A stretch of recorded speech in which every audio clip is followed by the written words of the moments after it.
Before we begin, let us all take a moment to pay homage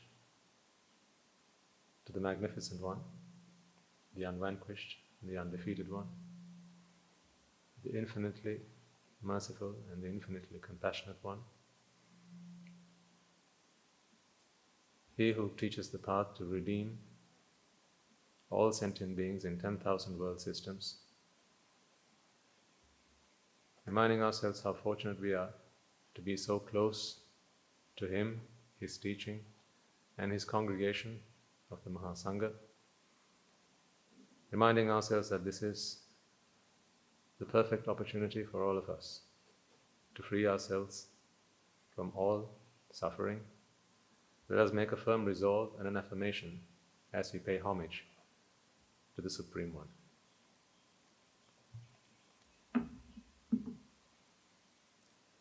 Namo tassa bhagavato arahato samma sambuddhassa. Namo tassa bhagavato arahato samma sambuddhassa. Namo tassa bhagavato arahato samma sambuddhassa. We are almost at the end of another year. In fact, between now and the end of the year, we'll only meet like this one more time.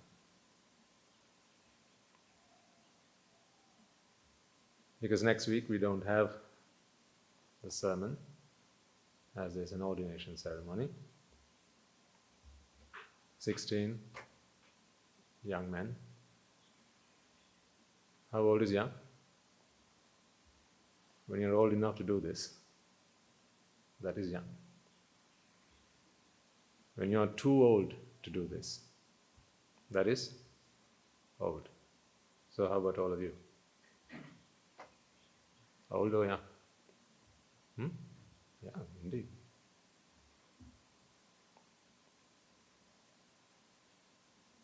So you must do whatever you can to remain young. Eat the healthy foods.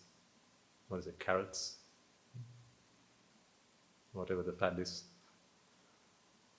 Do whatever you can to remain young. But remaining young is obviously not, in this context, not something that happens with the physical body, although to try and keep yourselves reasonably fit is a responsibility that you all have towards yourselves. Because if you begin to suffer unbearably physically, then especially the initial part of your practice can become a little bit difficult. Because in the initial part you need to build some mental resilience, and that can take, that may require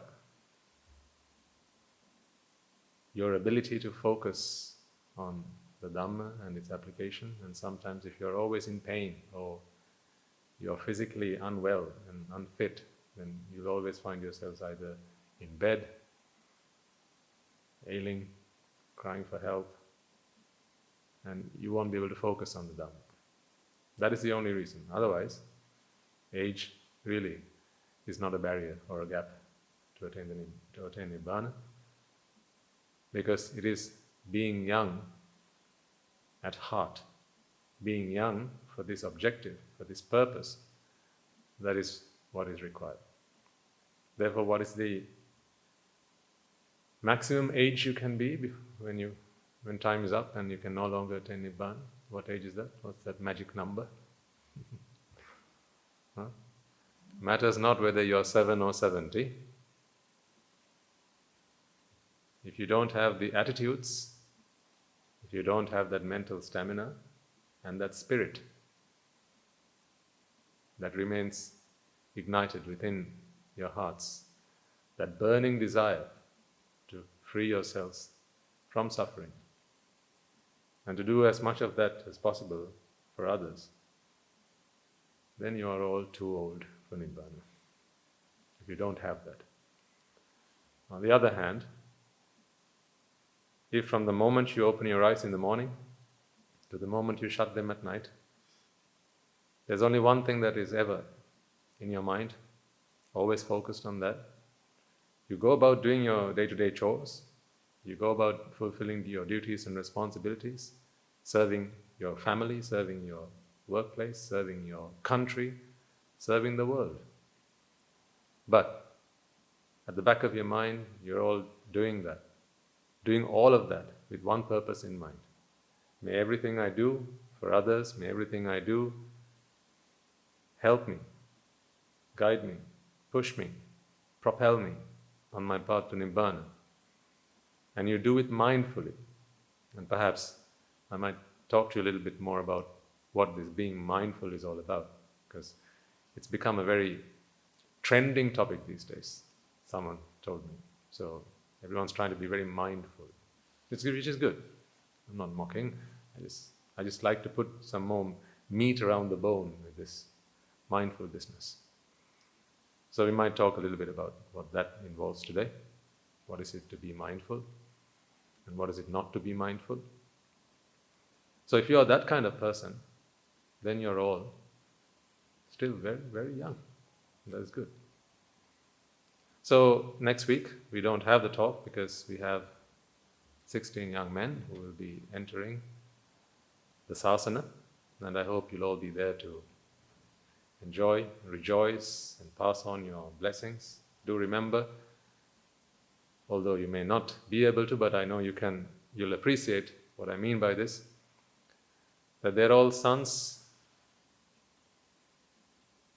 They have been sons to all of you throughout this journey in samsara. You got to wonder why you feel like you want to be there. There's a reason. There's a reason why there's a tug at your heart. There's a reason why you feel your presence there is going to make a difference, because you've always been there. You may not remember, but you've always been there. You and I and them, we've always been there. So your blessings will certainly make a difference.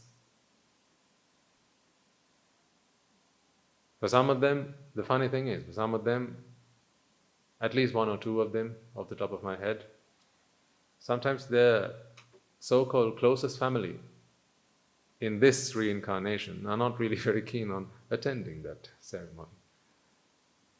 Funny that. The one and final opportunity you get to see the best happen for your child, and sometimes, it does not float their boat.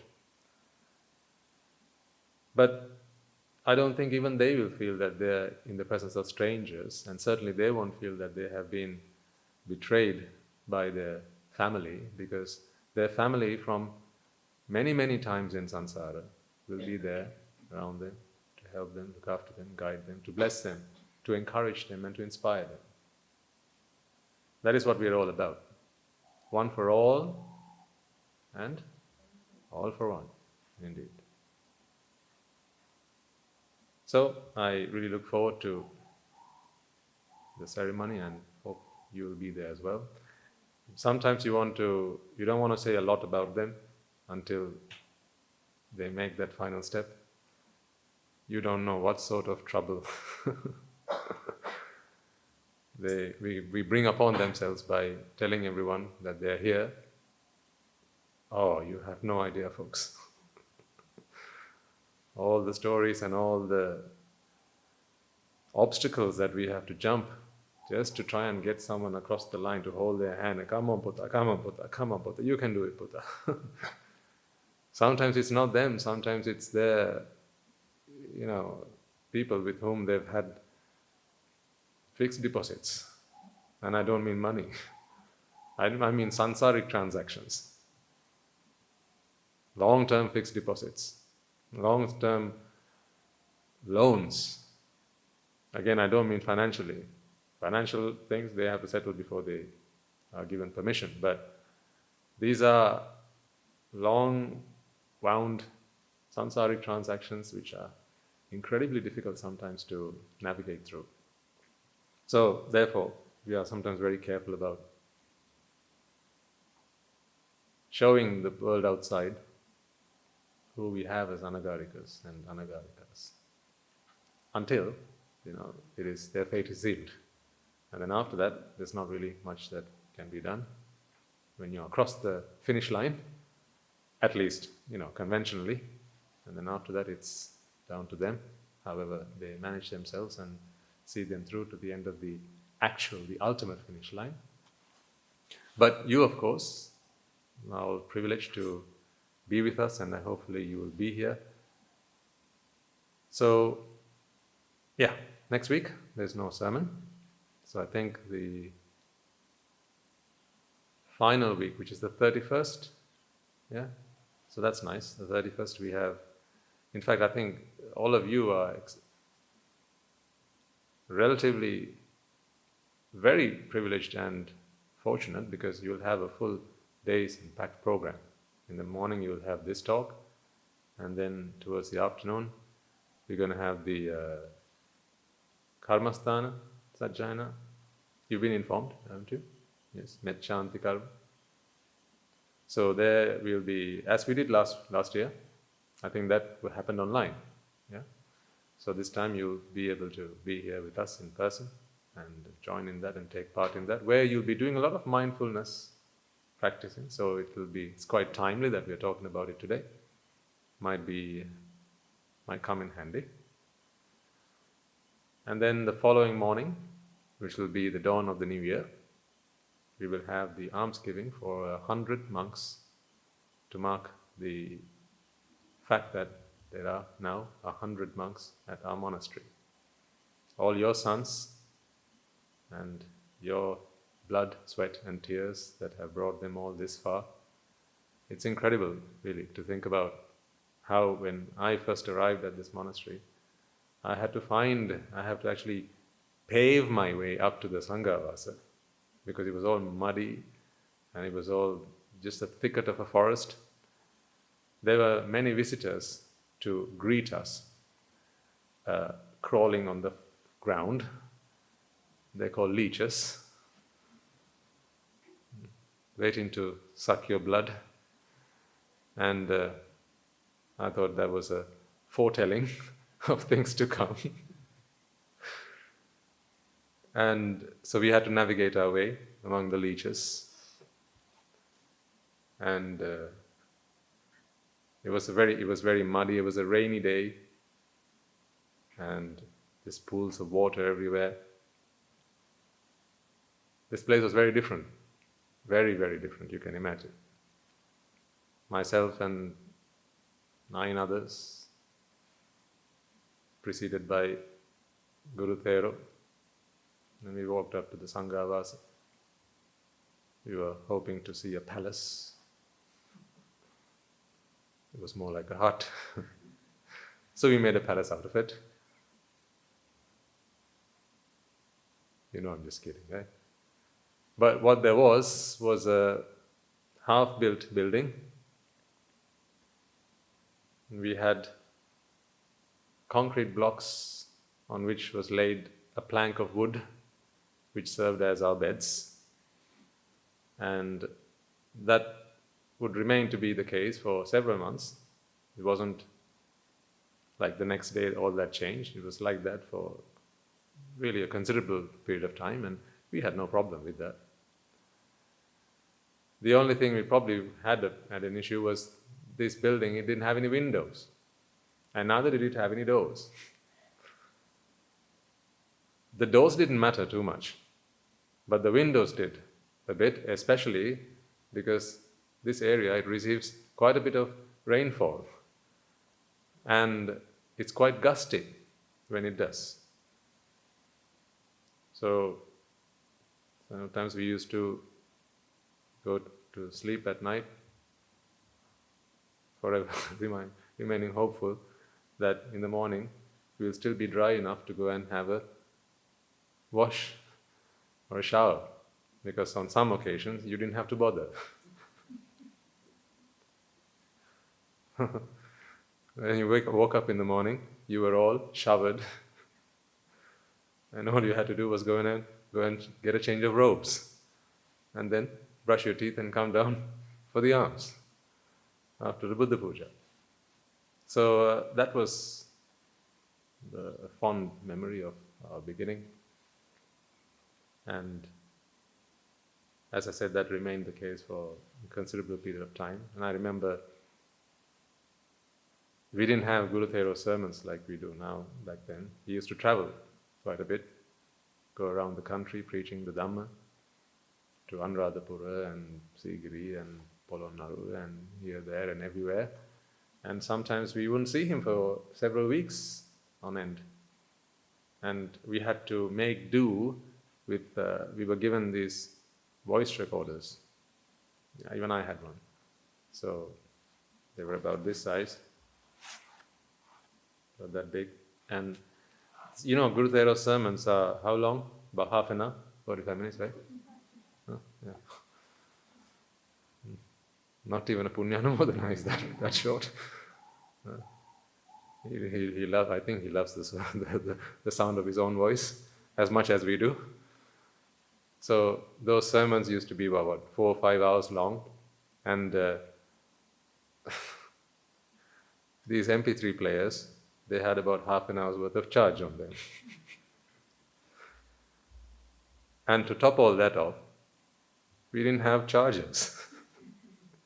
Or even if we did, you know, they were either, because the electricity board, they hadn't completed their work by that point, and sometimes to charge, we'd have to bring our chargers all the way from the Sanghavasa to the Dharmashala. And then you'd have to plug it in, and everyone else had to wait. So you can imagine, there was a queue for the, for the charging stations. So we didn't have a special separate sermon for the Swami Nuhansis back then like we do now. It was all the same. What you got, we got. And what we got, you got. And we used to play back those sermons, and also the other funny thing with those voice recorders were you couldn't stop them and resume them from the point you stopped. So if you ever decided to stop listening to a sermon, at least briefly, to maybe go to the washroom, and if the battery ran out, by the time you got back, you'd have to start again.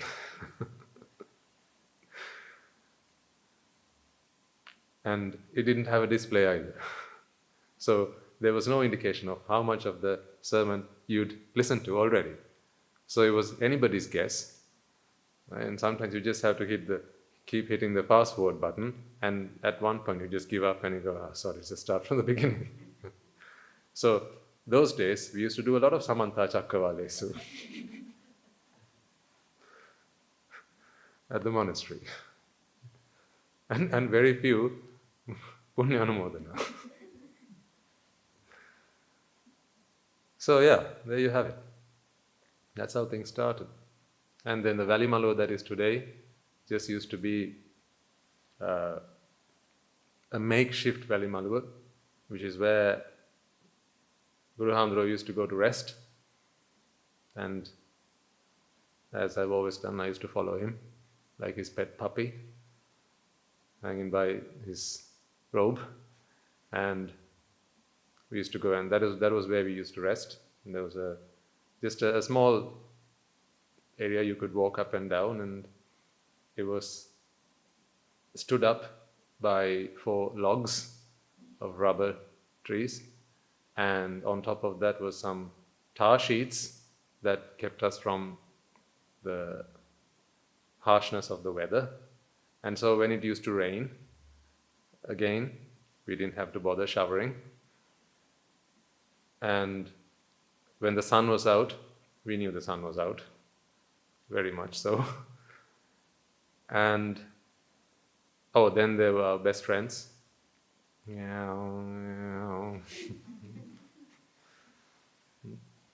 So they helped us a lot in the initial stages of our practice, to practice compassion. We were only so lucky that none of us ended up with dengue or malaria or whatever. And then came nets, mosquito nets, but then the mosquitoes kept getting smaller and smaller and smaller. They were so determined, one way or the other, we are going to have our way, we are going to have our meal. And they had news that the numbers were going to grow, so they went and brought their families with them. When you brought your families, they brought theirs.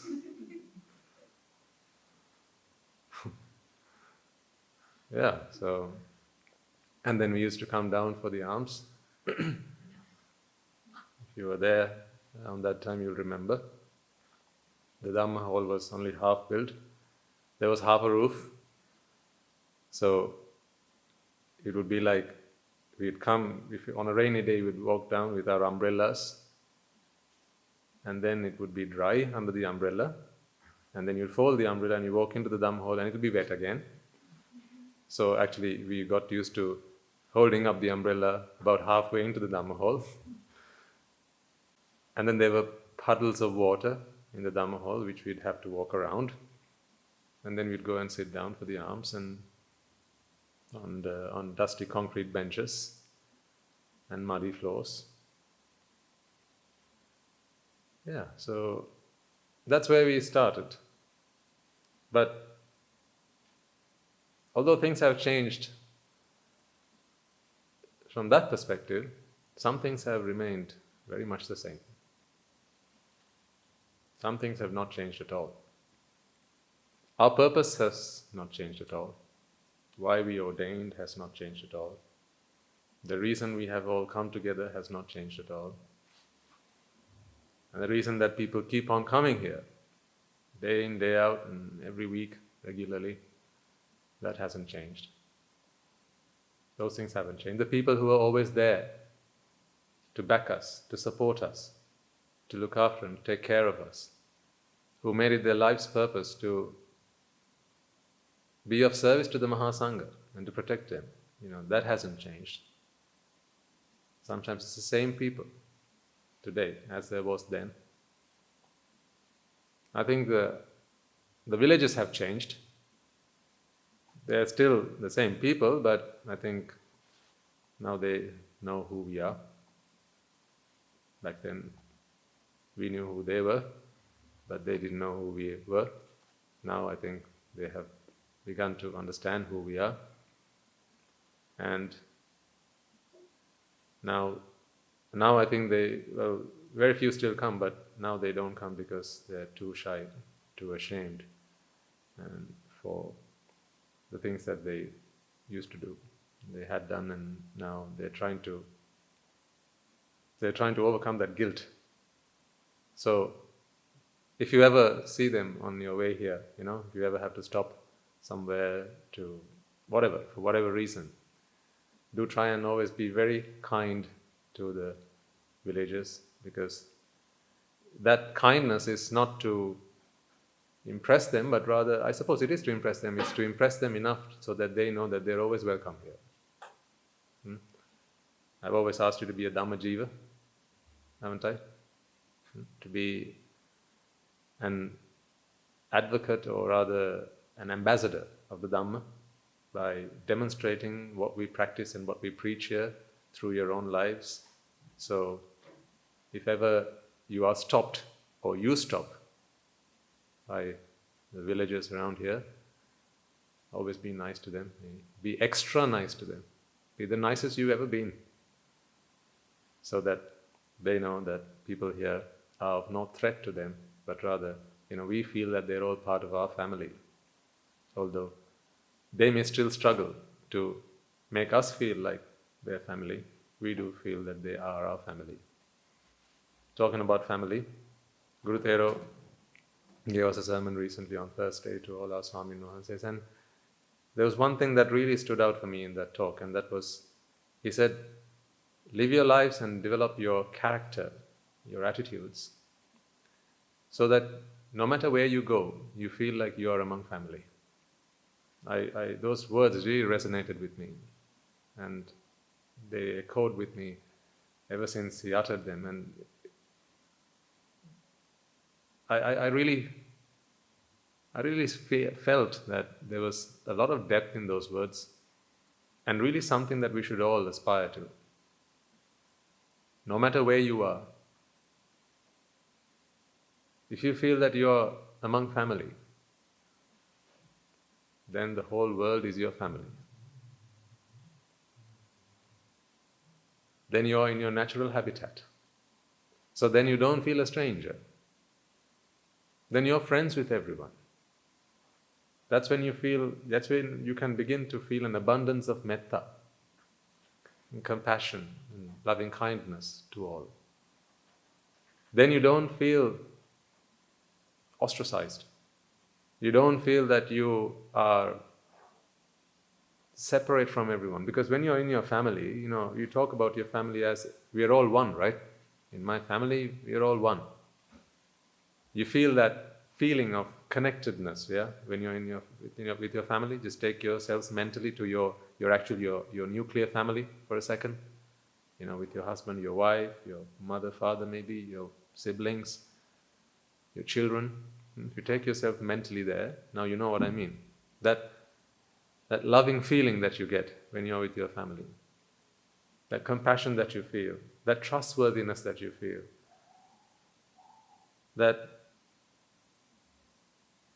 connectedness that you feel, that oneness that you feel.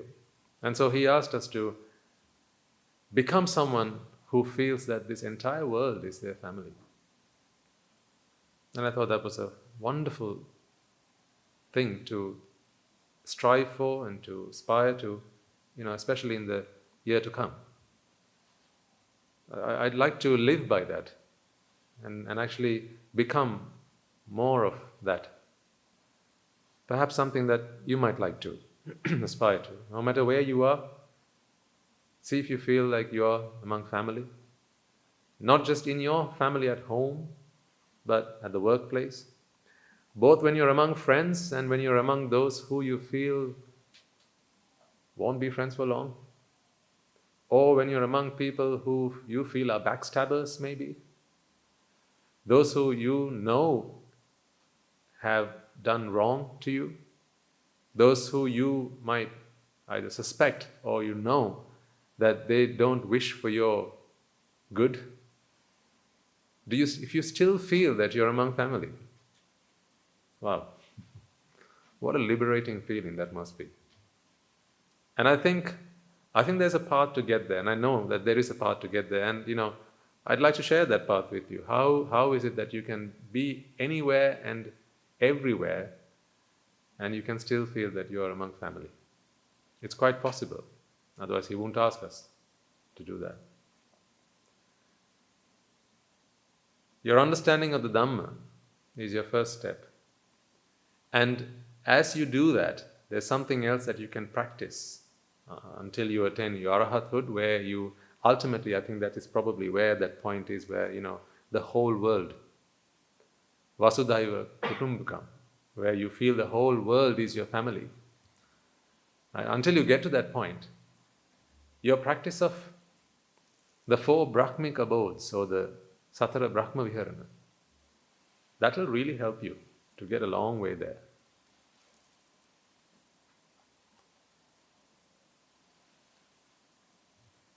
You start with Mettá.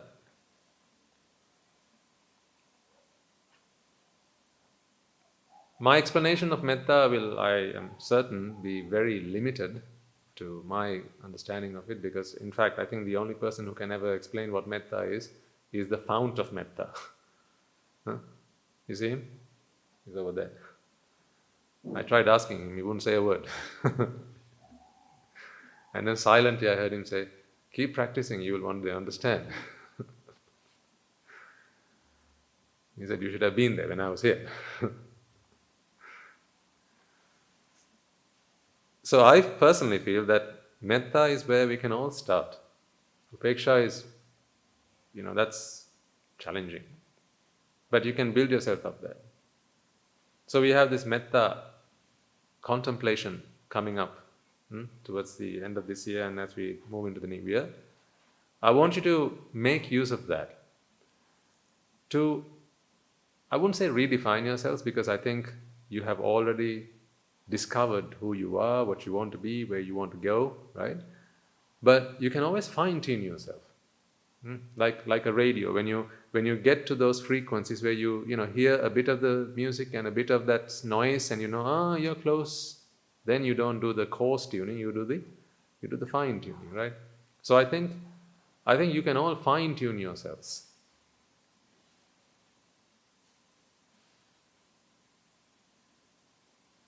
With Mettá.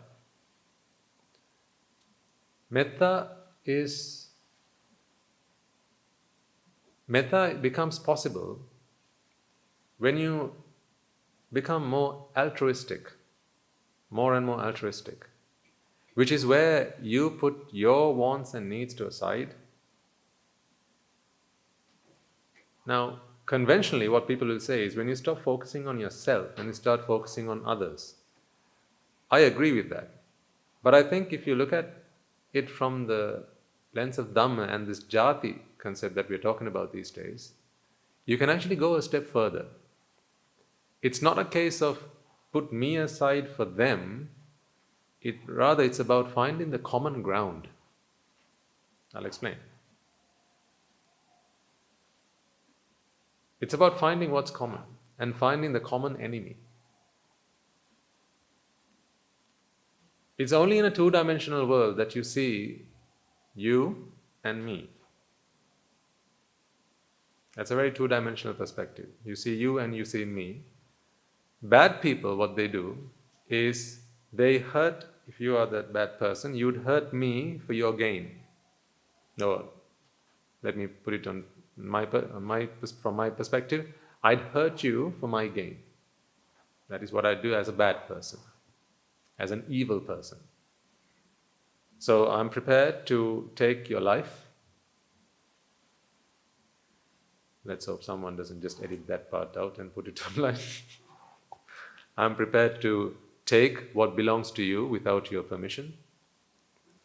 I'm prepared to cause distrust among yourselves, among your friends and your family by seeking undue sensual or sexual engagements, misconduct. I'm prepared to backstab and break up good, strong, wholesome friendships, again for personal gain. I'm prepared to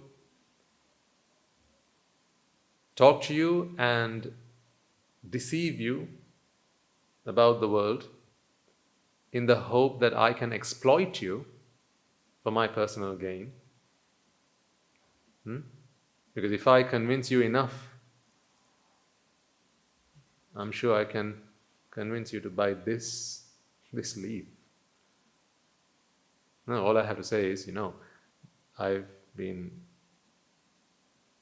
chanting with this leaf in my hand for 300 weeks, right? And it's a blessed leaf. If you want it, you can have it, but it's going to cost you a fair bit. It's a blessed leaf, and if you take it and you just eat a bit of it, you'll become a sotapanna, a little bit more. That will be a sakruddhagami. Half of it will get you to anagami. I'd leave the whole of it until I tell you.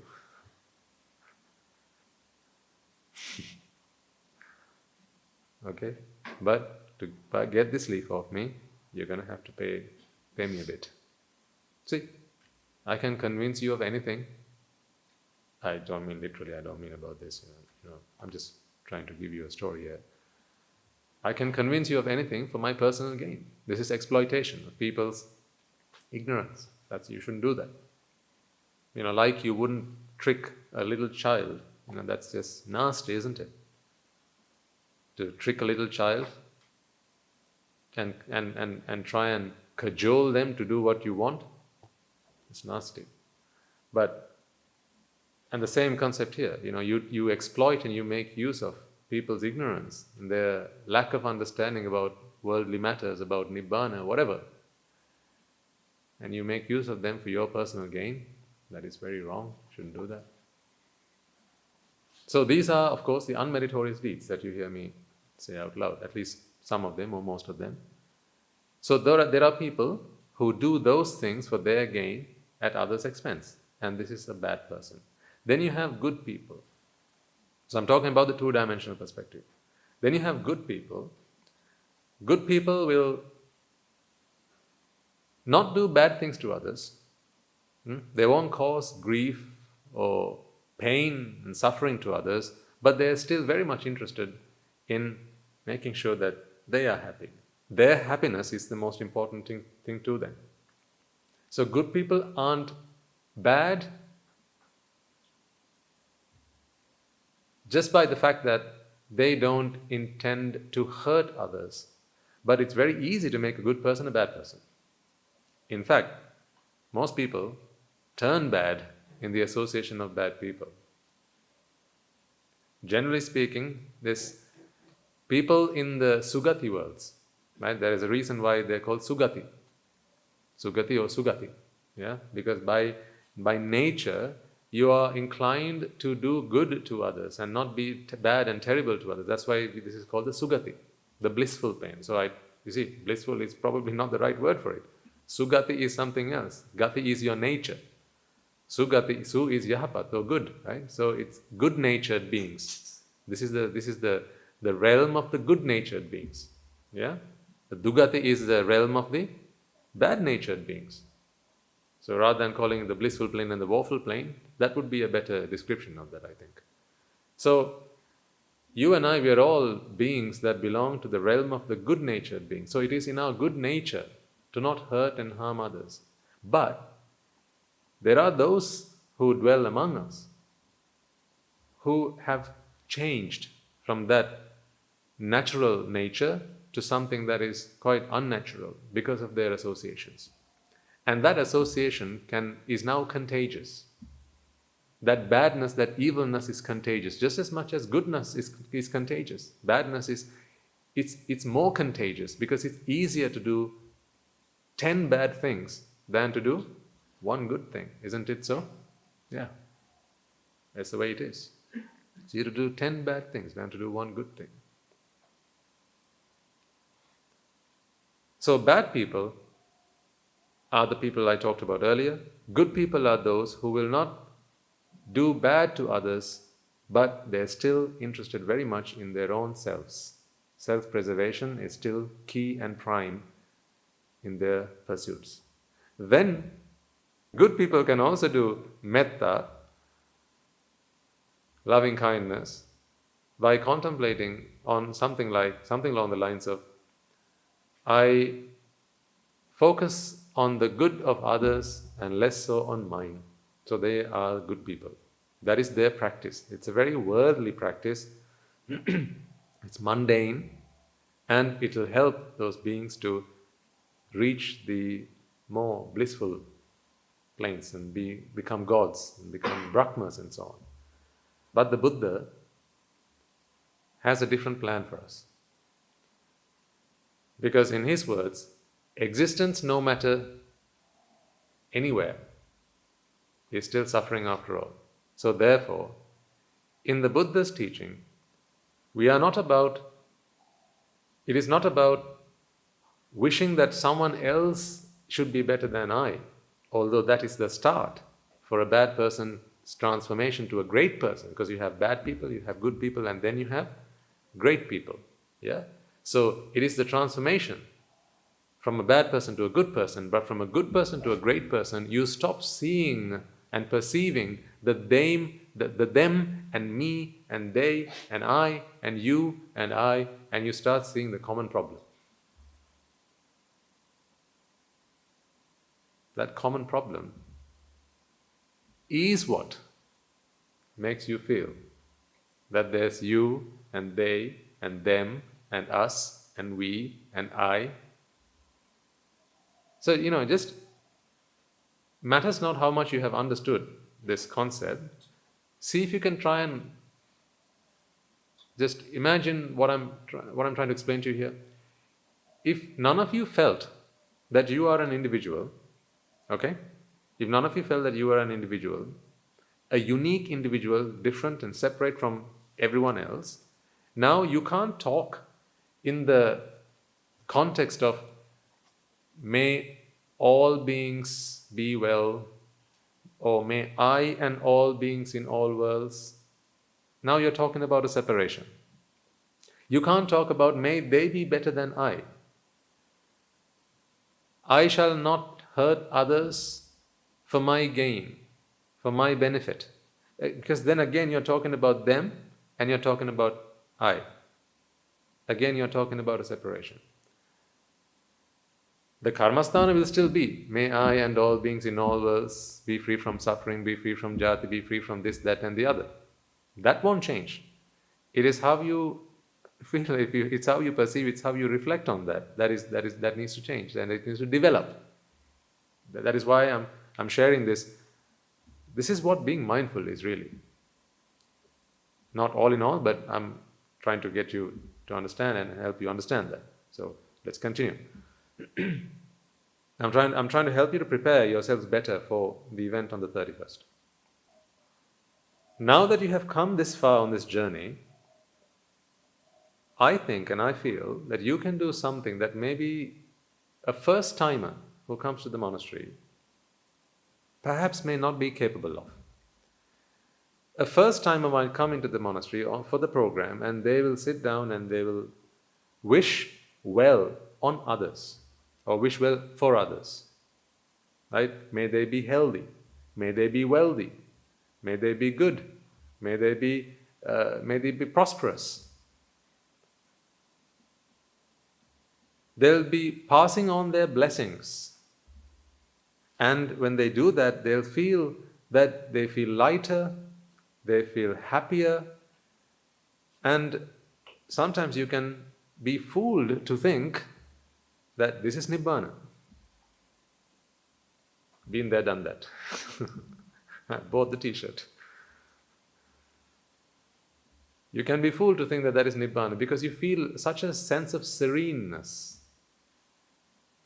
You feel that you are God. You feel that you are so good. You feel that this must be what Nibbána is, and I'm getting closer because I'm so good. Who's so good? I'm so good. Yes, I'm so good. Because in those moments you don't feel that, the tiniest bit of anger or resentment about others, because that is what you preach, right? And that's what you chant, right? My friends, my enemies, my this, my that, my neighbors, right? Those in the north direction, those in the south direction, those in the west direction, those in the east direction, those in the northwest direction, those in the northeast direction. Right? This is what we chant. And as we chant, if you've been there, you know what I'm talking about. You feel that you're sort of spreading that, and you feel it coming from here. You feel it because that's where the heart is. That's why you feel it coming from there. If they told you that the heart was somewhere up here in your shoulder, that's where you'd feel it coming from. or you were taught at school that your heart was somewhere at the back. You'd walk around, turning your back towards others and doing your compassion towards them. Because that's where you'd feel it's coming from. Those vibes, those radiance, that radiance of compassion.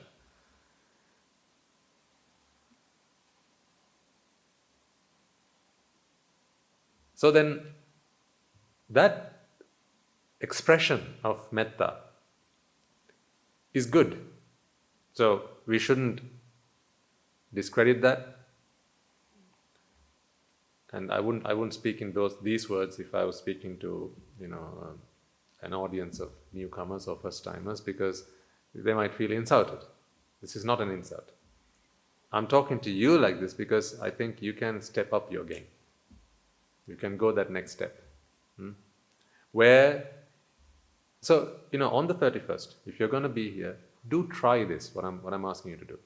Do try it. But the karmasthana is not going to change. It will be the same, most of it at least will be the same from last year. Right? You'll still be saying, Mamada Sila Loka Sila Satya. May I and all beings in all worlds. So then you might wonder, well, Swaminatha, why are we talking about I and all beings in all worlds? You said there's no separation. Why are we all talking about separation? Right? Because remember, not everyone there is like you. So we need to cater to the toddler as well as to the connoisseur. They're both there. Someone who's new to this, as well as someone who is acclimatized and someone who is very adept to this, right? We have the whole spectrum. So we need to cater to all of them. Because if we talk to a gathering of newcomers, the first-timers, and said, may all, say, chittas in all worlds. What do you mean chittas? What chittas? Is that chitra, you mean? Who are you talking about? So then we'll have to do separate sessions, right? This is for beginners, this is for the intermediate, and this is for the advanced. And guess where all of them are going to go and sit? Of course. We'll have to come and get our Swami nonsense to come and sit in the beginner session, because there'd be no one to do that. Huh? All the devotees, especially the first-timers, they'll go and sit in the advanced class. This is very natural.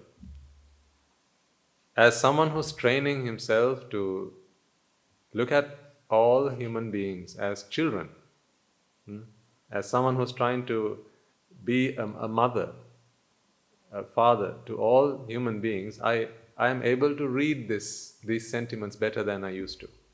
I'm able to observe them and be at peace with them. Those days I used to get annoyed by that. Why are people like this? Why can't they just go and sit where they're supposed to sit? They know they're coming here for the first time. So why are they going and sitting in the advanced class? Are they nuts? Why are they shooting themselves in the foot? Those days, I used to feel like that, but I don't anymore. Now I know why it is the way it is. Now I remember that when, as a young kid, I used to walk in my father's slippers. I used to do that. I used to take his suitcase, his briefcase, and get into his shoes, which were about 3 or 4 times the size of my foot, right? And then I used to play hide and seek with my little brother, and said, let's play hide and seek, right? When I count to 100, come and find me. And then he'd go and, I'll come and find you, and he'll go and hide somewhere, and then I'll walk out. And I'll go somewhere. And sometimes my mother used to get a call from our neighbors, your junior father has come, please come and collect him. It has happened, yes. I have very vague memories, but my mother seems to remember everything. She relates them to me more fondly than she used to when I was with her now. You remember this is what you used to do? Now you come to teach us. Bless her heart. So we all enjoyed that, didn't we? When you got that little bicycle, the tricycle, right? You didn't enjoy riding that. You wanted to go and sit in the car. And which seat? Which seat? Passengers, right? No, driver's seat, yes. No, I've had my own antics. I think my mother was happy to see the back of me when I left home. One occasion we were parked on a slope, right? And father got out because he had to run back to the house to fetch something. And I was at the back, mother was in the passenger seat opposite to the driver's seat. And she said, and I'm sure she regretted saying it after she had done, she said, aren't we parked much too further from the pavement?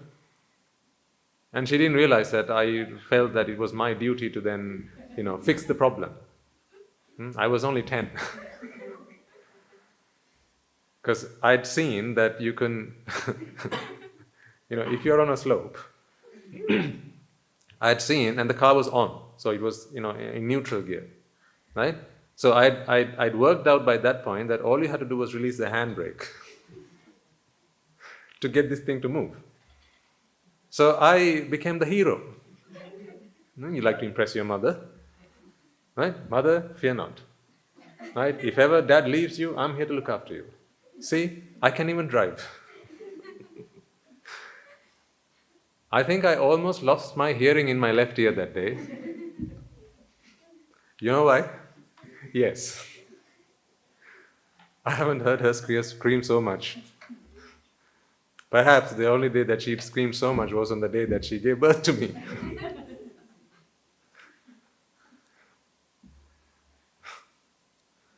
So it is in our nature. We never feel that we are enough. This is also a manifestation of this. This is ego again, right? You feel that you are just not. You are never enough. You want to be more than you are. And in an attempt, in an effort to be more than you are, you try and do things that adults do. Try and do things that your seniors do. You forget that the place for a zero, the best place for the zero, is right at the end. You forget that. You think that the best place for a zero is at the front of everyone else. So you try and do that to impress. Fortunately, I live to tell the tale, as you can see. And my mother was taking driving lessons back then. So you can imagine how fearful she was when I did that, and I wouldn't listen. I'm good now. You should have seen me back then. Oh, I wouldn't listen. When I had my mind at something, I had to do it. Especially when it was something like that, because you like your toys. That was a toy for me. So then, when father came back, she had almost fainted. She was sweating and the aircon was on. So Apachi's like, why are you sweating? The air is not working. And she was gasping for breath. She was catching her breath. She was so scared because we were on a slope, and the worst thing about it was, right next to that, because that was a cliff, and just next, we had next door neighbor, right? Because the road was like this, and it was on a hill, and if we had steered maybe 3 feet the wrong direction, we would have gone face down. But I wasn't worried about that. I just wanted to make sure that I could show her that I could drive the car. But something good came out of it. In the end, I think my mother had explained to my father what had happened, and then I remember a week later, he took me driving. I love the way that he handled that situation. He didn't shout at me at the top of his voice or give me a beating. What he did was he took me a week later. He took me to this open ground. No, there was no one there. I think in the morning, where there was no one there to cause any harm. And then he stopped and he said, "Get out. Are you going to leave me here?" We were in the middle of nowhere. I said, "Get out." And so I did. I said, "Right, go and sit in the driver's seat." So then we swapped places, and then he says, "Right, now I'm going to teach you how to drive. Okay, I'm going to teach you how to." I was only 10. I'm going to teach you how to drive. So I, being fairly tall, I could still reach for the pedals and still sit upright. And first thing he said, "Fasten your seatbelt, and don't you ever let me catch you without your seatbelt sat on that seat.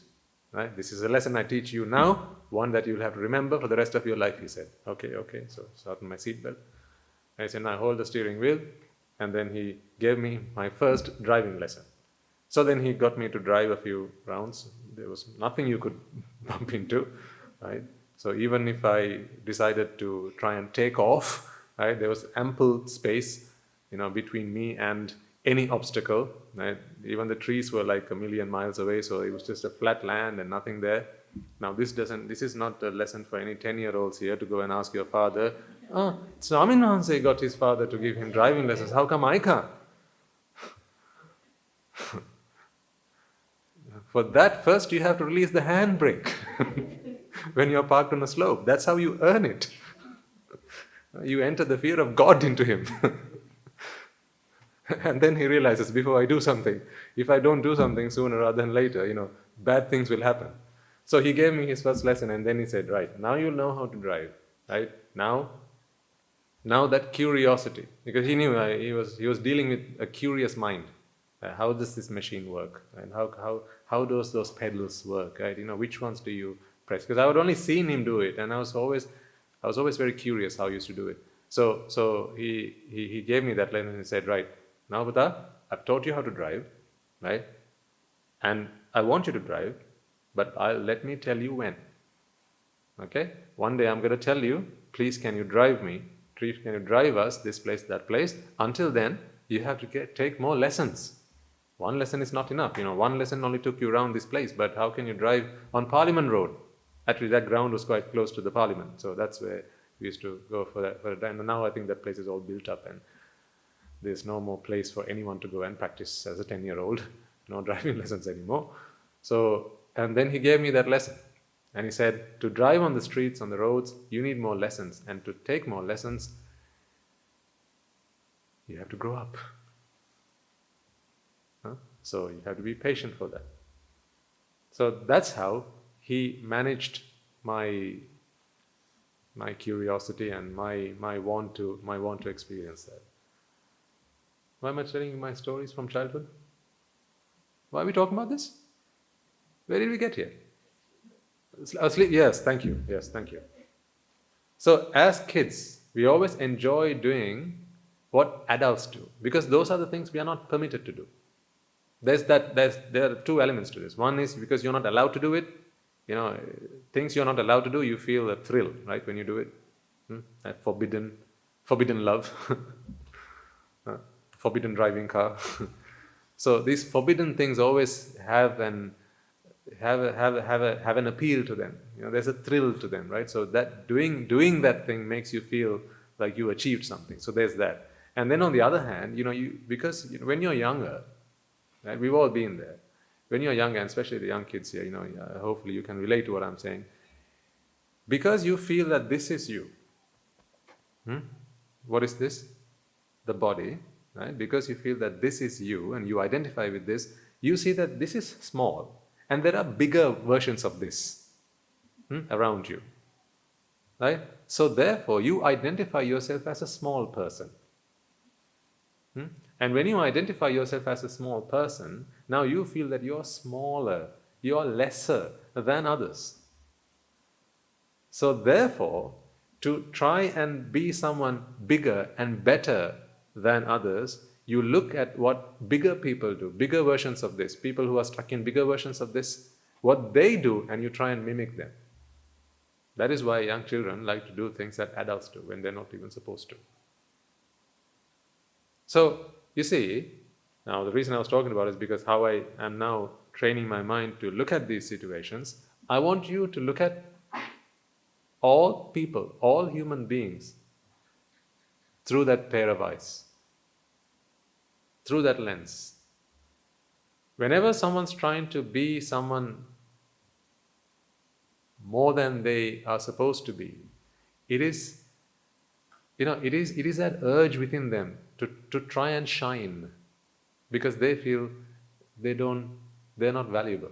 They feel that they are not of great value as they are. So they try to enhance their value by trying to do things that they're not allowed to or supposed to, and so on. This is why if we have a meditation program and we say advanced people here, everyone comes and sits there. So really what we do nowadays, if I had to arrange one of those, is I would arrange the 3 classes and then I just swap the labels. So until people came in and sat down, I'd have the advanced class, and then once they're all sat down and ready, I remove the sticker and go, right, that's the beginner's class. Because that is what it is. It is the beginner's class. So now you haven't hurt their feelings. Yeah? You haven't made them feel undermined. You haven't made them feel this small. You've given them that respect, that self-respect. Self-respect is a big thing, folks. Self-respect. People go to battle in the name of self-respect. I've heard people, when they're in arguments. How dare you say something like that? What about my self-respect, my sense of self-respect? All the while not knowing that they're uttering the most sinful word that you can ever imagine. What is that? Self. Well, that is like washing your dirty linen in public. Don't you see I have a self, and that self needs respect, is what they're saying. What do you do then? Respect them? It's like going out in public and saying, I have this condition, I have a big problem with me. Don't you understand that? And treat me so. Treat me accordingly, and so on. Because self is something to be ashamed of, not something to be proud of. But those with that sense of self, and those who have not yet embarked on this path, embarked on this journey, will not recognize that. So it is down to those of you who have to be ever so compassionate towards them, like a mother to a child. Become a king of hearts. That is what I ask all of you to do in this new year. Become a king of hearts. Become someone who, because a king understands his citizens, doesn't he? At least he's supposed to. A king is someone who understands his citizens. A king is someone who must have a deep sense of compassion and kindness towards his citizens. And such a king is always loved by his people. I want all of you to be a king of hearts. Strive for that. Do whatever is in your capability, in your power, to become a king of hearts. To do that, you've got to understand that this is only a heart. This is just a heart. By heart, what I mean is, this is just a mind. Remember we talked about this last week. Hurt people? Hurt people. Yeah. Hurt people, hurt people. So when you see that someone is hurt, expect them to hurt. Isn't it? If you know that someone's hurt, then expect for them to hurt you. Why do you expect anything else? Because that's what hurt people do. They hurt. They hurt others. See if you can be that, and Guru Thero's words, that shock absorber. They have a huge shock inside them that they want to get out, that they want to relieve, that they want to vent. See if you can be the person that's there to absorb it when it happens. See if you can absorb that shock. Because if you can be that person who absorbs that shock and then still be there standing at the end of it, remember, you have just become a greater person than you were before you walked into that situation. Because what doesn't break you makes you stronger. And that makes you greater. Good people care about themselves, but they don't exploit or hurt or harm others in the pursuit of that, of their wants and needs. But great people, they're willing to sacrifice whatever they have, because they don't see a they and I, a you and I, a we and them. What they see is simply the common problem. Let me put it in an analogy, words that perhaps our younger children might be able to better relate to. Let's say your mother is poorly. Not poor, poorly, meaning ill, okay? And let's say there are other siblings in the family, okay? So you say you are one of three. Your other two siblings are better off than you are, and perhaps you're just about able to make ends meet. So you earn just enough to keep the wolf from the door. So now, when your mother is poorly and she needs treatment, but you can't afford it, you do whatever you can to get her the best medicines, but now you've run out. There's nothing else you could do, rather, next to starving and giving her whatever food you have. But you know that your brothers, your sisters, your siblings are able to look after her. Question. Let's assume that they are not as keen on looking after her as you are. Okay? Okay? They're not as keen on looking after her as you are. Question. At what point would you stop appealing to them? Begging at their feet? Pleading to them? Yielding to their every need and every ask and every demand? If they promise to look after your mother, at what point will you stop? Will you? No. Because now you see a common problem. Because she's your mother just as much as she is their mother. And she's their mother just as much as she's your mother. So now you have a common problem. In fact, you would walk up to them and say, Ayya, I'm not asking for myself. I'm asking for our mother. She's your mother just as much as she's mine. We got to look after her. And if I had the means, I wouldn't bother you, I wouldn't trouble you. But I need your help at this point. I need you to do it for me, at least. Do it for her. Look after her, because I need you at this point to step forward and do it. I'm going to try and find the means to do it, but until then I need you to do it. Please, please, please. They say, no, I don't have. I've got my family to look after. I've got my wife to look after. I've got my children. They go to international schools. We have to pay their tuition fees. And every other week we go to a restaurant. So how can we afford that if we have to spend that money on our mother? 2 weeks from now, we've got a trip planned to Singapore, and it's going to cost us a fair few pennies. How can we go there if we have to spend the money on our mother? You'll be like, huh? But to them, that'll be normal. Because they're self before others. But sometimes you would even try and reason with them. But maybe you don't have to go to Singapore. Maybe this year you can stay and do a staycation, maybe, and next year you can go on that trip. Maybe if we can, give that money for mother's operation. How about that? Please, I beg you. Maybe I'll come and work at your house. I'll do some of the laborious work. I'll labor around. You don't have to pay me. Can you get mother's medicines for her? Can you get her operation done? You might ask. See, at no point are you going to stop pleading to them, because you have a common problem.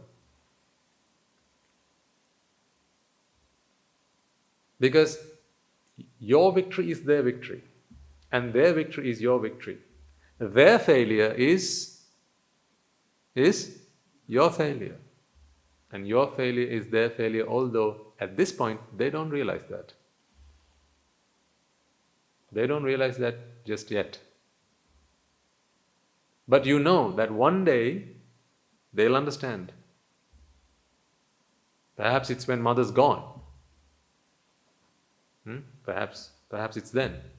Sometimes we understand the value of things when they're with us no longer, right?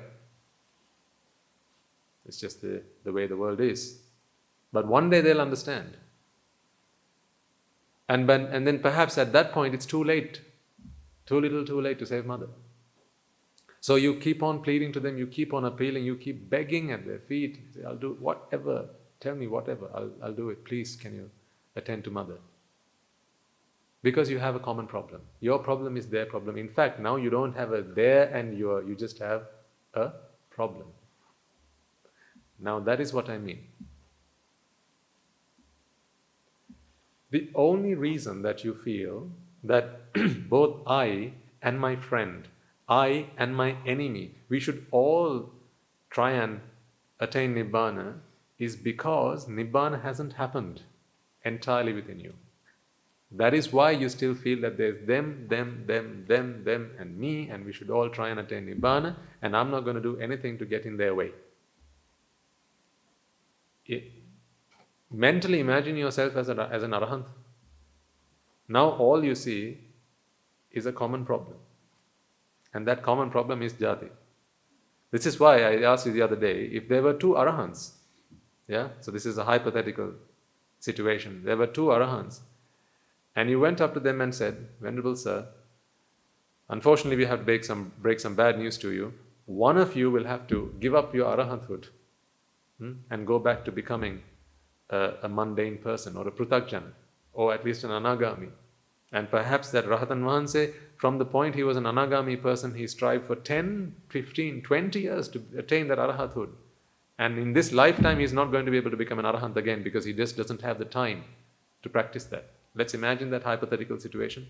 You ask the two Rahatan Mahanses, which one of you, sir, are willing to step forward, or is willing to step forward and to give up your arahanthood? What do you think they'll say? Yeah, take your pick. Because at that point they're not going to say, take this one, please leave me. I strived so hard to attain this arahathood. You can spot the real arahant that way. You know how they spotted who was the real mother of the child? The old story?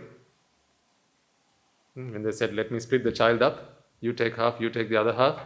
The real mother of the child stepped forward and said, what? No, it's fine. Let this woman keep the child. I've heard that story in lots of different places. The first time I learned it was when I was again 12 years old, and someone taught me the story of Akbar and Bilbal. I don't know if any of you listen to those stories. Yeah, that's when I first heard it. But then they say it appears in Jataka stories and here, there and everywhere. Anyhow, the story is still valid.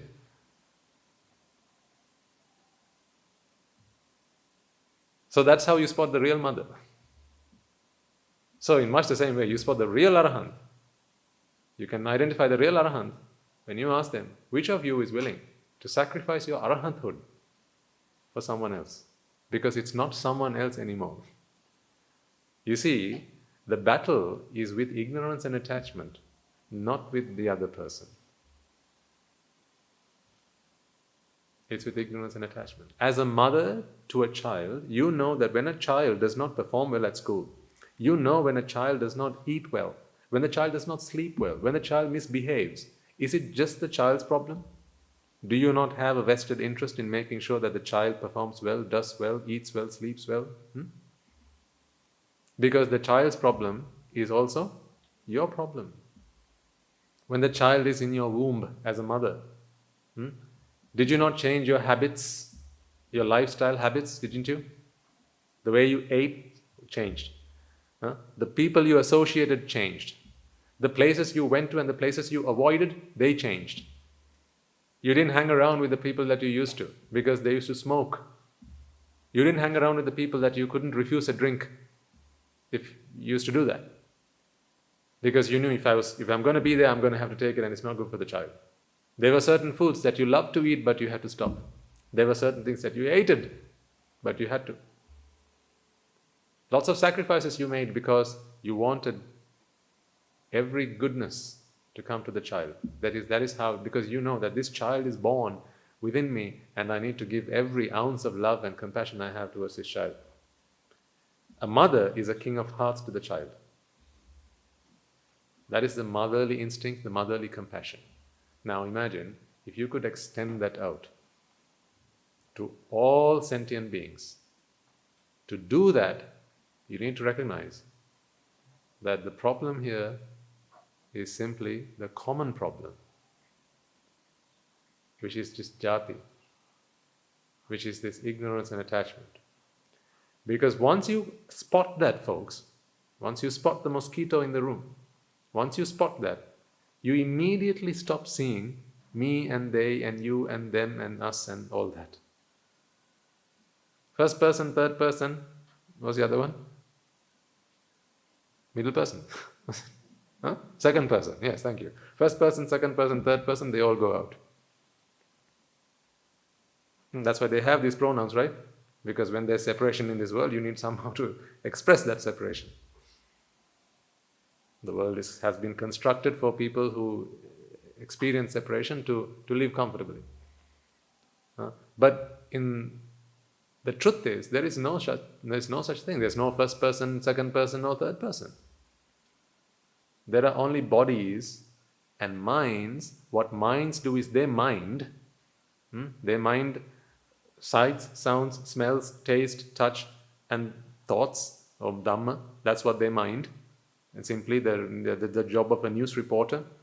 This has happened, that has happened, the other has happened. This is all that thoughts do. This is what the mind does. But in addition to that, there's this rogue process that is unwelcome. This rogue process which hijacks this mind, and in that mind where everything's just calm and serene and cool and peaceful, something happens. And now you immediately begin to feel that there's an I, and there's a them, and there's my children, and there's my family, right? So, something else Guru Handro, or as he was explaining this concept, he said, people with a small heart, I don't mean physically now, of course, right? People with a small heart, the extent to which they can extend love, so understand love in the right words, okay? The extent to which they can extend this love, loving kindness, because they only have a small heart, that radius, if you call it the blast radius, is very small. It only extends as far as this. This is the extent that we will reach. I. A very small heart. There's no room for others in that heart. It's a very small heart. There's only room for me. As I say, this room ain't big enough for the two of us. Yes, so true. If you have a very small heart, there's not enough room for the two of us. There's only enough room for one of us. And that one person is going to be there, and he's going to reign there. He's going to be king. So they'll only look after themselves, look after their needs and their wants, their satisfaction, their fulfillment, their joys, and will do anything and everything to keep themselves happy. He said, don't be that kind of person. He said, it's far better to be someone who has a bigger heart, into which you can fit a few more people at the very least. Someone who is so self-obsessed will not even have a family. Some people who are so self-obsessed, they won't have a family because they don't even have enough room in their hearts to look after another person, make a sacrifice for another person. Now, that's not to say that anyone who lives by themselves is a very selfish person. There are hermits who live in the Himalayas. They are oozing with compassion and loving kindness and abundance. They feel that their entire world is their family, so they don't need to make family with just one or two people. That's a different story. But what I'm saying is there are people out there, they are so self-obsessed. They are the center of the universe that they are not willing to make even the smallest sacrifice for another person. So therefore, they are fearful of sharing their life, their homes, their bedrooms, their bed with another person. Because they feel that is a threat. They're so scared, they're so worried, very nervous, anxious, paranoid. Now you see, now you can begin to understand where all these mental conditions come from. This is lovely territory to be walking down. As we do every talk, we discover something new. It's very enlightening. Why are people so paranoid? Because they fear threats to their very being. When their very being is threatened, or they at least feel, because threatening is something that someone feels. It's a perception. Fear is a perception. Fear is not a real thing. That's why they say, fear and do it anyway. You heard that? That's what we teach. Our young Anagarika Putas and our Anagarika Lokaputas and Swami Nuhanses and whoever. If they fear something, the other day, right? 13-year-old young Anagarika Puta came and said, Swami Nuhans, I'm really scared. Of what? Of the dark. I said, why? What's wrong? No, the dark. Yeah? What about the dark? I'm scared. Why? I don't know, I'm scared. I don't want to go in the dark. The funny thing is, this is a 13-year-old, right? Can you believe me? 2 weeks later, a 33-year-old came and said that.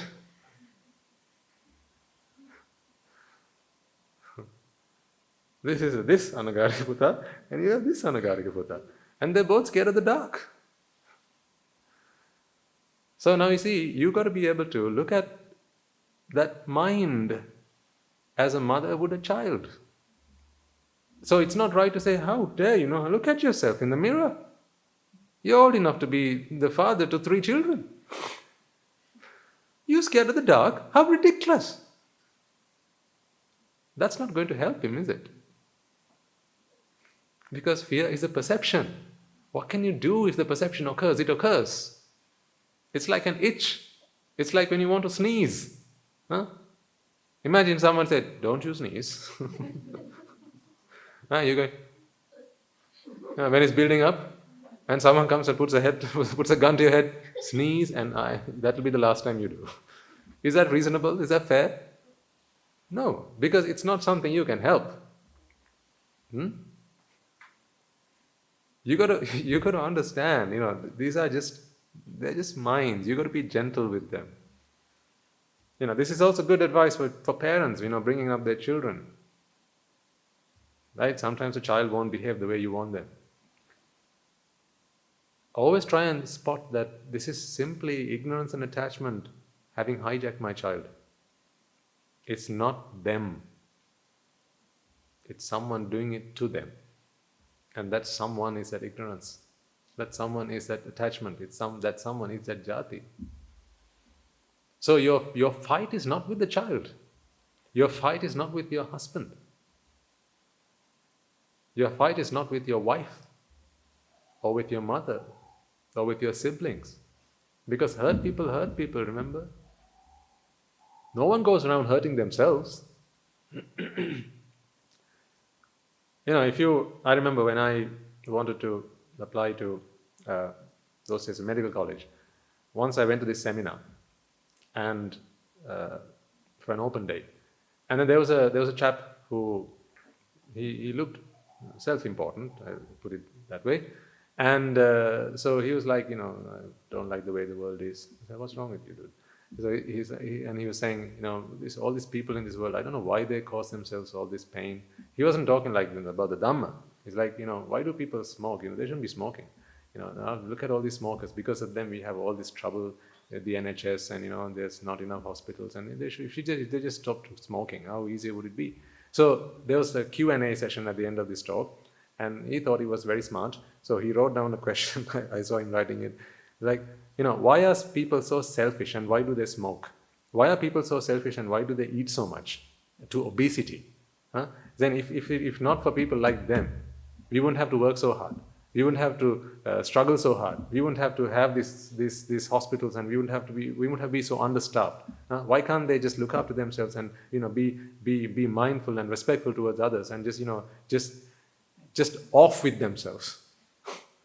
So he wrote this sheet of paper and he passed it down, thinking that he was asking a very intelligent question. So when the question reached the podium, this person picked it up and he said,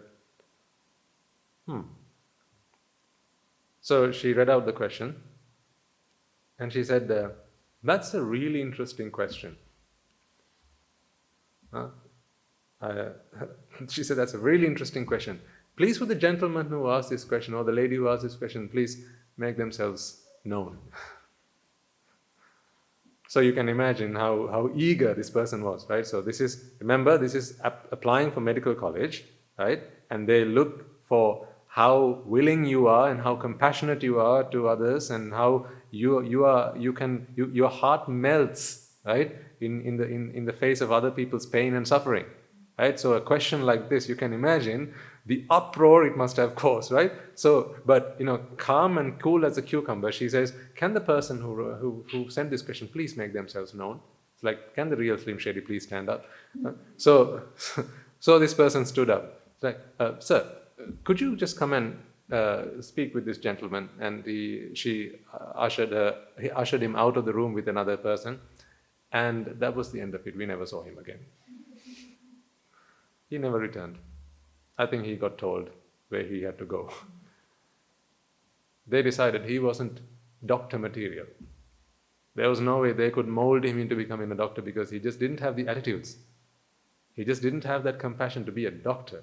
Now imagine an arahant, someone who wishes to be an arahant. You can't be angsty with people. You can't be faced by people who suffer. Just because someone is annoyed, because someone has defilements, because someone is angry or irritated or agitated, or because they conduct themselves in ways that would be scorned in society, it is not an arahant's place or an arahant aspirant's place to criticize them, to mock them, to ridicule them, to punish them. Because if they do so, then they have missed the common enemy. Now you're attacking that person. What you should really be doing is identifying this is not them. This is simply ignorance and attachment, or jati doing its dirty tricks on this mind. That is being mindful. So you see, to be mindful, you don't need a program. life is your program. That is the mindfulness program. You're living it 24/7. Remember last week we talked about this, never run away in the face of adversity. We talked about this last week. Be mindful in the face of adversity. Mindful about what? Hurt people. So if you're being hurt, then it's because they are hurt. Your compassion should extend beyond this 6 feet, 1 foot wide, 6 feet tall, right? Your compassion should extend beyond that and reach farther out to encompass more ailing hearts. And then get it to stretch even further, extend even further. Reach out to your neighbors, reach out to your workplace, reach out to your friends, reach out to the rest of the country, reach out to the rest of the world. Because wherever you look, wherever you see, there'll always be bodies and minds stuck in those bodies, ailing because of one common problem, and that is jati. When you start to see the world in that way, folks, you will recognize that your forehead will stop wrinkling in the face of problems. You will experience that. Things that used to make you go will make you go, it's okay, Buddha, it's okay. I understand, it's all right. I understand why you feel that way. I understand where you're coming from. I understand why it's difficult for you. I want you to be able to say it and actually mean it. Because it's supposedly the good thing, the nice thing to say, right? When you're in a conflict, you're supposed to acknowledge the other person's dissatisfaction, their problem, their discontentment, and apparently that is the first step to problem resolution. What I'm trying to get you and to help you do, folks, is to really identify with that and say it because you mean it, not like you mean it. You got to say it like you mean it? No. Say it because you mean it. Say it because you mean it. When you say, I understand. Someone comes and complains. This is what they should teach in complaint handling courses. All businesses island-wide should be taught these lessons. Businesses can become successful if only they learned how to become a king of hearts. But this is all anchored and centered in the Dhamma. Without the Dhamma, without a lesson on jati, without this discourse on jati, you can only try and train yourself to do this forcefully. Yeah? That's what they do in these good training programs and courses. They say, right, if you get angry, don't respond to your customer at that point. Walk away. Get someone else to come and step in and let them deal with the situation. Or go for a walk. Count to 10. Do all these things. But that's never the answer to the problem. In fact, it's never the solution to the problem. It might be an answer to that question, but it's not the answer, it's not the solution to the problem. The problem always remains. You've answered the question, the problem remains, because the problem does not require an answer, it requires a solution. But once you start to spot jati, now it's not a case of me against you, it's a case of the both of us against a common enemy. So, let's both fight this battle now. Now you want to help them, you want to save them. Now you become a savior. You become like God. You become a savior. This is what being a king of hearts is about.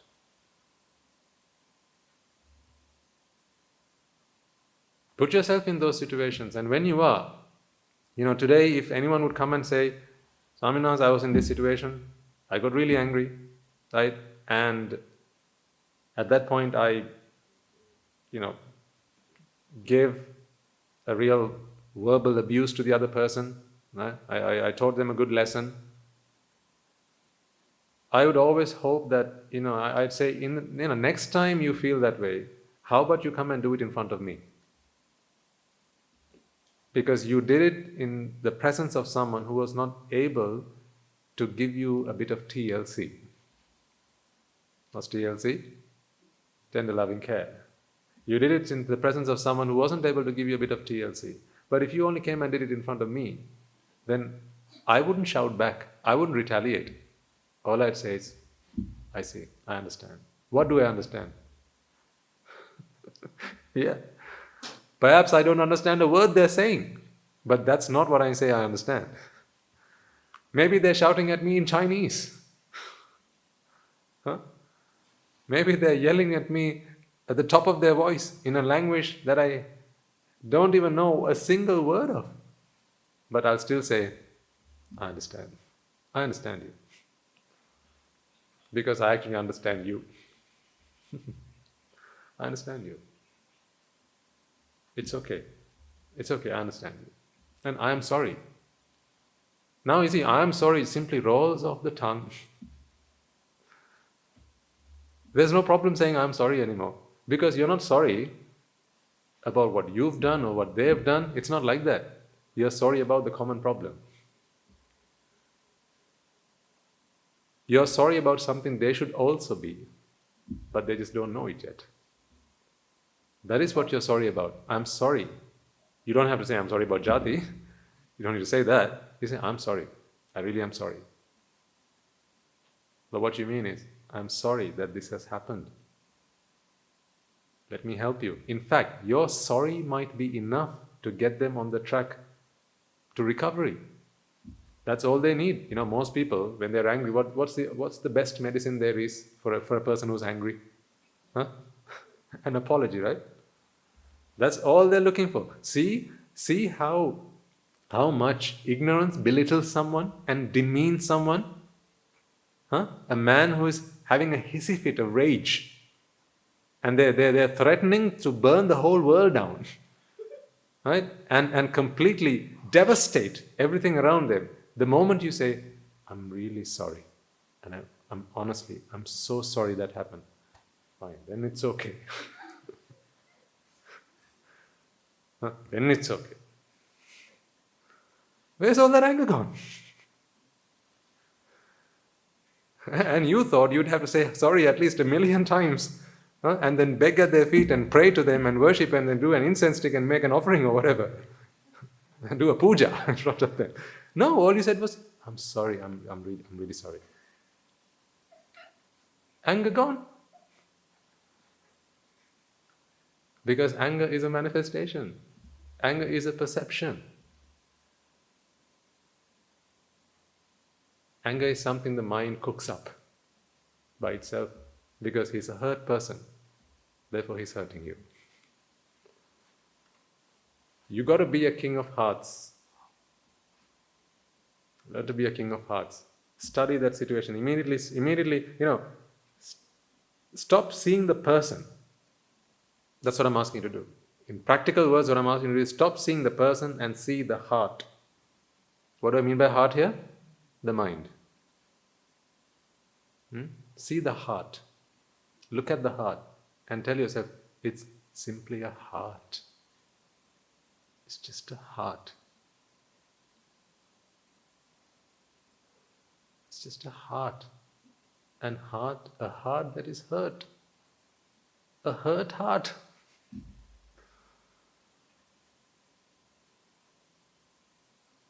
Because a hurt heart can be very hard. So, when you come across a hurt heart, you got to spot that. All you got to do is work your magic. And that working magic starts with your understanding and realization of the Dhamma. Starts with that. While you're trying to realize the Dhamma and understand and comprehend the Dhamma, while you're in this process of listening to the sermons and contemplating and working towards that enlightenment, practice as much you can this Mettá. Practice Mettá as much as you can. Mindfully try and be aware that, because actually, your understanding of the Dhamma and your application of the Dhamma is Mettá. I put it that way. Understanding the Dhamma is one. Application of Dhamma towards sentient beings comes fourfold. Mettá, Karuná, Mudithá and Upekká. That is your application of it. So your understanding of Dhamma can be perceived from the outside when you expound, when you express, when you share metta. Because if you are to share the opposite of those things, now it's easy to tell. You've not understood just the tiniest bit of Dhamma. You haven't understood, you haven't realized the Dhamma. You are not a Buddha Putra. What does it matter that I'm in a robe if I can't give people metta, if I can't give people Karuná and Mudithá and Upekká? What's the purpose of this? What's the meaning of this? I don't own this then. I'm not a rightful owner to this. When you see a Swamin Wahanse, don't you feel a sense of deep respect? Simply when you see a robe, that sight itself. Because, this image has something about it. It is an emblem. So, once we don this, now it becomes our life's purpose and our life's duty to fulfill the role that is expected of you when you wear this uniform. This is a uniform. Much the same as what you are wearing right now. That is also a uniform.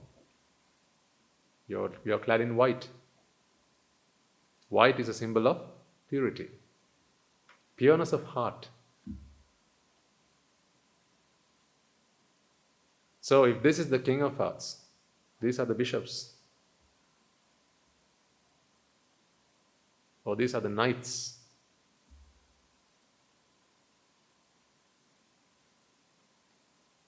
one day hopefully to become kings. You have all been knighted. As I say, united. You stand, right? So now you are knighted. So, united.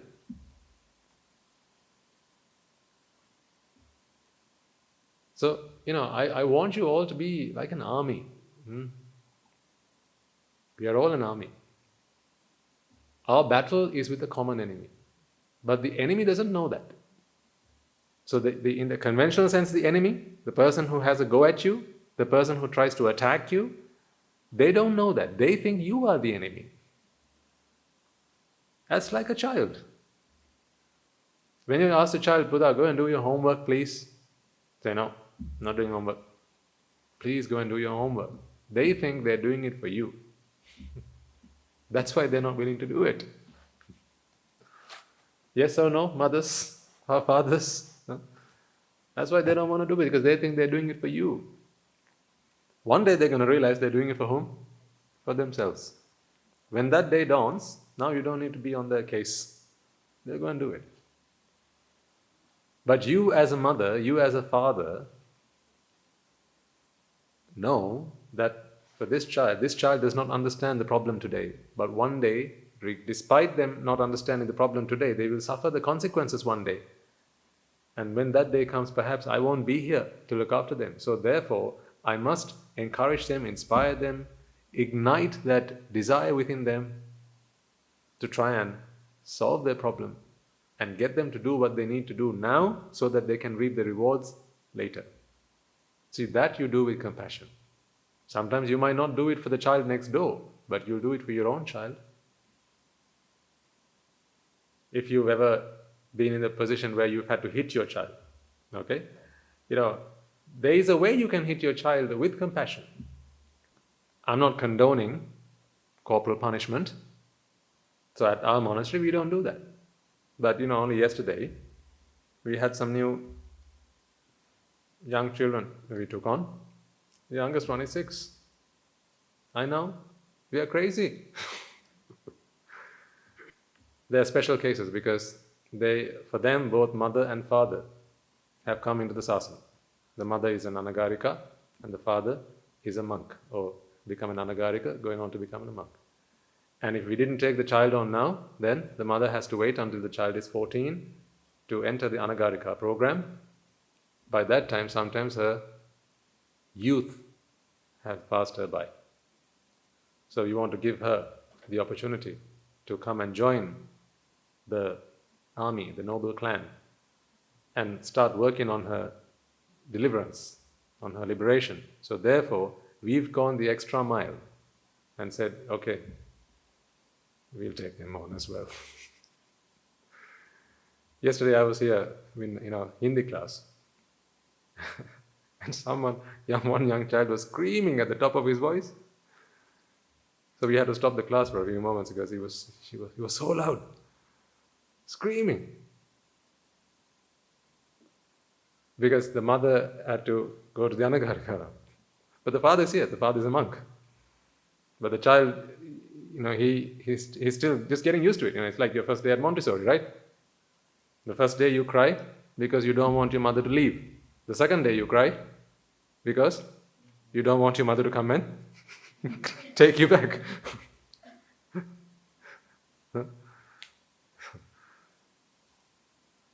Young children, right? Because they have small hearts. We need to teach them how to grow that heart. Because right now they're concerned about themselves. That's what being a kid is all about. See if you're still a kid. A kid is someone who can only care about themselves, who only knows to care about themselves. My happiness, my safety. They're very, very careful about who they associate, because stretching outside of that is going to, encroach, and they're going to have to sacrifice their comfort. They're stepping outside their comfort zones. They are innocent, yes, of course they are, but this is the mind we're talking about. Really, a kid is innocent simply because a kid does not have a lot of knowledge, that's why. But a kid is no saint. You can understand that. Remember, this is a kid who died as an adult. Or maybe it was a dangerous person back then. So this is the same mind. Just you've taken out the memory card, right? And you've taken out knowledge, and now they're just left with their basic instincts. That's what this is. That is why a kid is apparently harmless. But when a kid is angry, when a kid is upset, it expresses that dissatisfaction, that anger, that frustration by crying, because that's all it knows how to do. If it knew how to shoot the gun, it would do that. Otherwise, the best way to get someone into the heavens is what? As soon as the child is born. I'm not going to say the rest of it. Yeah. It doesn't work like that. They're no saint. A saint is made. Saints aren't born. They're made. Only the Dhamma can do that. So that is what we are going to do with these young children. And the best part about that is, they are starting out at such a young age, they will not have the misfortune of the evil and bad associations that you and I might sometimes have had to go through in our lives. So they're going to grow up in and amongst noble ones, in and amongst kings and knights of hearts. You will be their parents.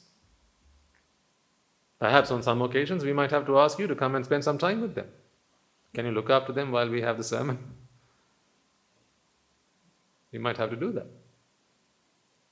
The Anagarika Mahatmyas have volunteered. Quite a few of them have a lot of experience working with young children. So they have volunteered to give up a part of their time, in the time that they have set aside for serving the sasana, because that is serving the sasana, isn't it? If I started out at this age, right, and in the last 5 years I can see how much change has happened within me. Imagine this, but starting at 6 and then at 11,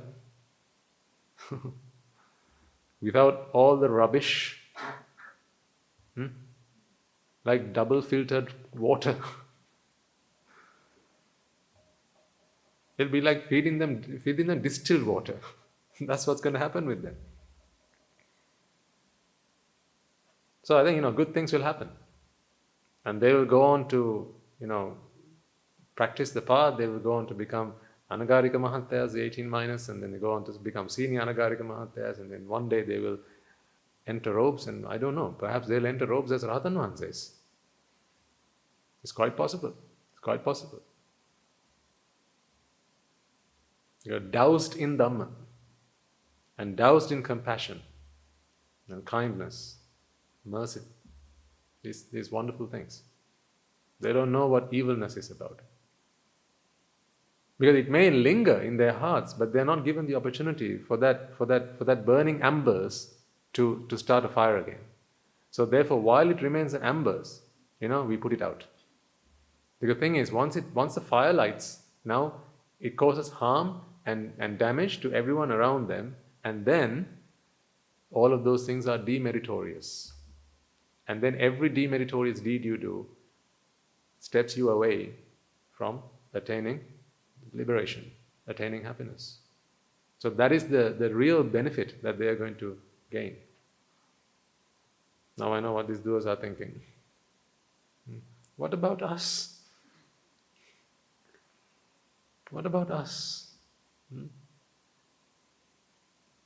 Yes, soon.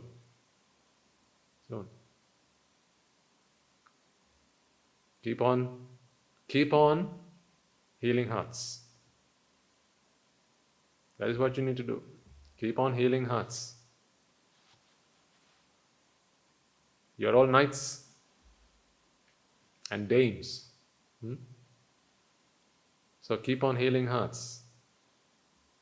In the presence of adversity, when you know that someone's trying to hurt you, recognize that that's a hurt person. That's why they're hurting me. So it's no good for you also to become a hurt person. Because now when you become a hurt person, what are you going to do? You're also going to hurt. And then an eye for an eye, and the whole world goes blind. Isn't it? An eye for an eye makes the whole world blind. So don't be someone like that. Be a king of hearts. Be a knight of hearts. So this is the mindfulness that you need to always have about you. Always try and get yourself onto that track. There will be times where you will steer off track. Right? That will happen. Because it is through practice that you need to keep yourself on that lane. Right? So this is lane guidance. Being here gives you ample lane guidance. Your Piritnola gives you lane guidance. These modern motor cars, they have lane guidance, right? Don't they? Yeah. So, you also can have lane guidance. So when you start steering off the path, there'll be a little alarm bells that rings. Tit, tit, tit, tit, tit, tit, tit, tit. When you're in and amongst noble friends, they will be the best alarms. Hey, you, get back. That is why it is so wise of you to consciously choose the 5 people that you want to spend your time with. Every 6 to 7 months, it's a very good thing to do. Remind yourself, who are the 5 people I spend most of my time with? Ask yourself, why have most people come and try to settle down or in and around the monastery, in the Sudha minister village? Because it's that association that they're looking for. Because they know, if ever we try to steer off path, right, these Swaminathanas will put us back on track.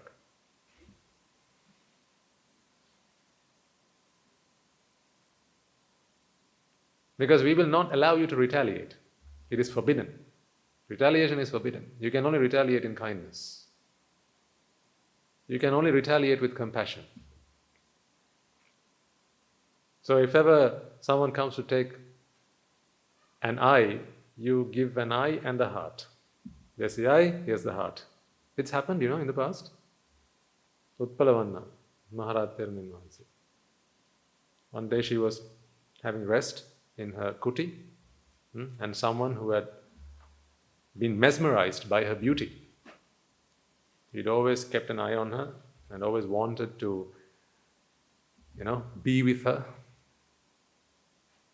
And so he was mesmerized by her eyes. Apparently it was the eyes that was, for him, the great appeal. So one day he'd hid himself under her bed, and then when she'd gone round on arms and returned to her kuti, this person comes out from under the bed and then says, right, now you're going to be with me. To the Rahatan Mahansi. Now, remember, she is a Queen of Hearts. She's a Queen of Hearts. So this man's asking for an eye. Because actually she asks her. She asks this man, "Sir, what are you so mesmerized about? What is it about me that you want?" Because in the back of her mind she's thinking, if this man puts not his hand but a finger on me, the amount of demerit that he is going to cause himself is going to destroy him and completely going to ruin his entire samsara for a very long time to come. Because in the process of him doing whatever he wants to me, I'll probably die. So then he's going to commit a heinous sin as well on top of all that. I don't want that to happen to him. She spots the common enemy, at which point she had already defeated the enemy. But she knows who the enemy is. See, she's trying to save him from the enemy. Isn't that beautiful? She's trying to save him from the enemy. She's not trying to save herself from him. That is what regular people do. Regular people. Average people, that's what they do. They try to save themselves from others. Great people try to save others from the real enemy. They don't see this man as a threat. How about that for size? Huh? She doesn't see that he is a threat. She doesn't perceive him as a threat. And even he must think, I'm going to get what I want today. I'm not going to let you go. You might be scared right now, right? You might despise me right now, but I don't care because I'm here to get what I want and I'm not going to leave until I get what I want. And he's probably thinking, by hook or by crook, I'm going to get what I want. So you better not fight. You better comply. Right? If you're not going to give me what I want, I'll do anything and whatever it takes to get what I want. So in fact, he feels that she's a threat to achieving what he wants. This man thinks that Rahatan Mahansa is a threat to him. Oh, how blind can one be? He doesn't spot the enemy. Because the enemy is king right now in his kingdom. The enemy is king. Jati is king in his kingdom. But the Rahatan Mahansa spots this. Now, she's always a mother. And in front of her is standing what? Who? A child. A baby. An infant. If you remember as a mother, when your 2-year-old came and kicked you, I said, give me what I want, give me what I want, I'm going to kick you and hit you and... Especially if they've, learned these things at school or, Montessori or maybe on TV. Right? I'm going to hit you and I'm going to kick you and I'm going to kill you. I've heard some young children threaten their mothers like that. Only this big. As they say, not the size of 2 lemons. But threatening. I hit you and I kick you and I kill you. So this is how this Rahatan feels about this man. He's here to rape her. And so she asks, "Sir, what is it you want? What have you come for?" "Oh, your eyes. When I see those eyes, I can't look away. I just want them. I need to be with you. Now, I need to be with you today. I'm not going to leave until you give me you. Give me yourself. Surrender yourself to me. I'm here to devour you." So she says, This is the appeal? This eye? Is that what you want? See, now you're waiting in the story for her to give her eye to him, right? Did you miss that she'd already given something? What had she already given? Her heart. She'd already given her heart. She'd given that away the moment he set eyes on her. The moment she spotted him, She'd already given her heart away. He doesn't know that. He's already got her heart. It's too big for him to even carry it. Him and his entire clan can fit into it, and then there'll still be space, because there's enough room for the whole world in there.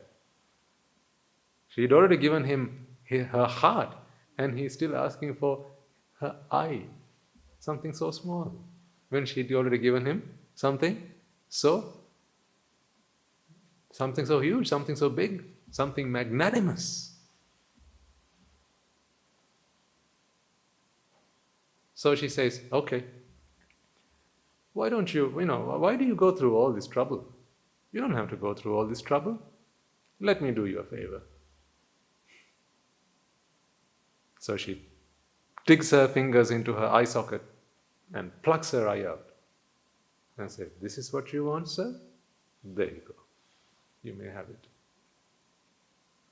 She did it so that he didn't have to.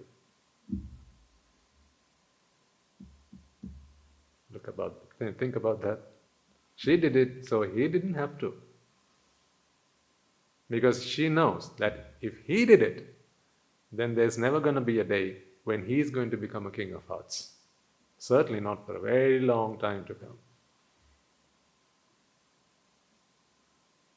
Because as she is king, as she is queen of that kingdom, she wants more citizens. She wants more peasants, more citizens. As any king would like. More people in the kingdom. That's what the Buddha did from the moment he ordained, right? He went looking for the first 5 citizens of his kingdom. And then he went on giving on this gift. He went on knighting people.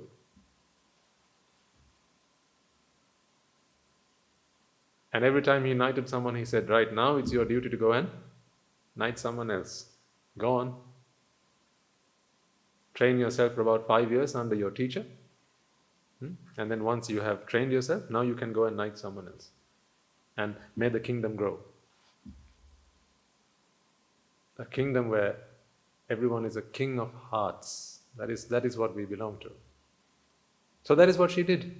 She did something so that he didn't have to. And at that point he was shocked. He couldn't believe his eyes. He couldn't believe what just happened. He never thought for a moment that she would make such a sacrifice.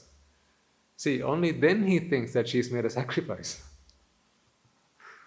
He doesn't know that she'd already given him a huge gift the moment he walked into that room and said, I'm going to have you today.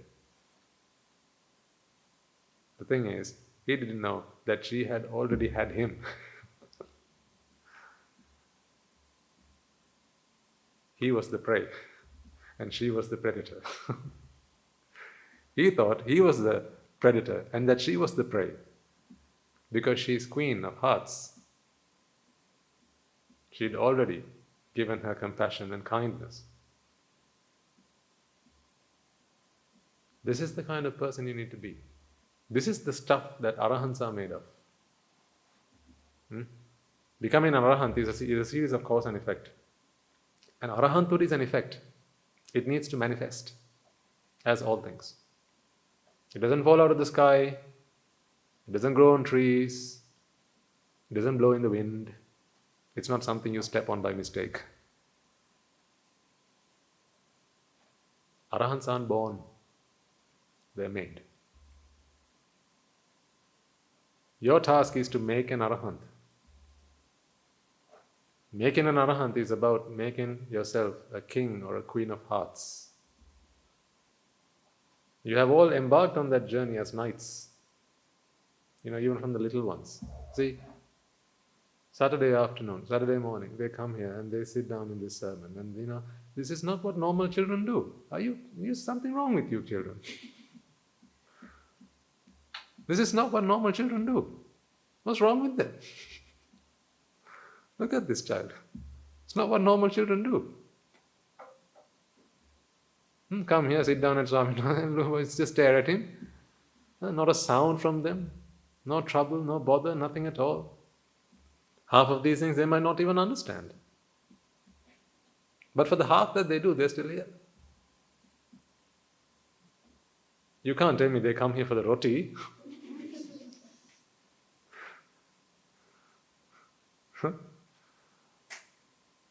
When at home, pizza is the alternative.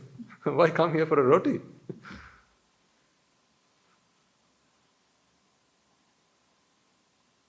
These are very abnormal children.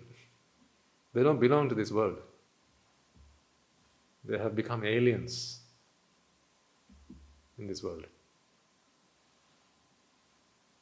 That is why their citizenship in this world will not be for long. Their days are numbered. They won't be here for long. They'll be expelled. You shall be expelled for your sins. Your membership will be terminated. You'll be kicked out, never to come back. There are also Knights of Hearts. So this is your mindfulness, folks. Be always mindful about this. So, for this you don't need a karmastan. You don't need to be chanting something all the while, all the time, right? Adversity is a real builder of character. It is adversity that made a Buddha. Don't forget that. If you think what's his name? No. Devadatta. If you think that Devadatta was an evil person, a very bad person, terrible person, why didn't he just leave the Bodhisattva on his own? Right? Why couldn't he just mind his own business and let the Bodhisattva do his job and become a Buddha sooner? It would not have happened. Wouldn't have happened. We'd still be, Siddhartha Gautama would still be a Bodhisattva if it wasn't for Devadatta. He helped the Buddha aspirant. Because in every encounter that they had throughout samsara, throughout their time together, the Buddha or the Bodhisattva practiced the virtue of becoming a king of hearts. Because he was a knight right from the start, right from the Mātuposaka Jataka, where he determined, I will only look back one day after having saved, as I have saved my mother today, from this vast ocean, I have saved her from drowning in this sea, so I shall save every sentient being from this vast ocean of suffering. That day he resolved that. From that day he was a Bodhisattva.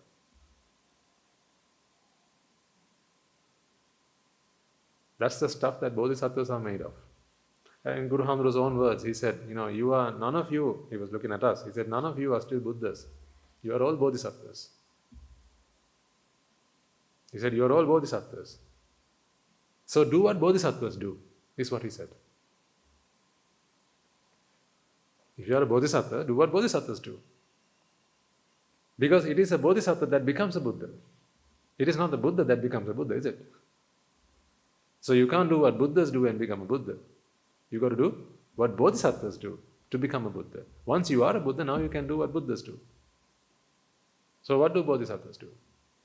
Bodhisattvas shock absorb. They expound compassion. They make their presence a blessing to others. In fact, they make this world livable, It's because of the Bodhisattvas that you and I still have, that we can really live in this world as we do. Amidst all this chaos, amidst all the rife and, it's because of the Bodhisattvas. Sometimes, I'm not saying they're all Buddhists. They can be Hindus. They can be Christians, Catholics and Muslims. They can be Jews. They can be atheists. They don't have to be of any particular religion. Because a Bodhisattva is not someone who necessarily subscribes to a particular faith. They believe in one faith though. I live for others. That is what they subscribe to. That is their motto. As a king of hearts, or as a knight of hearts, what I want you all to do is make that your motto in life. I live for others. One day you will come to a point where you breathe for others, you eat for others, you go on arms round for others. Remember Káshyapa Mahārātan Vahanse? He went on an arms round for others. When there were kings and emperors who invited him, along with the Buddha and the other Arahatun Vahanses, please, sir, come and take your arms with us. He sought a special permission from the Buddha. He said, Venerable Sir, please would you permit me to carry on with my routine practice of going round on arms so that I can be of service to others. So then he went to the leper. He went looking for poor people, those who were disadvantaged, those who had next to nothing. And he would go and stand in front of someone's house and they had nothing to eat.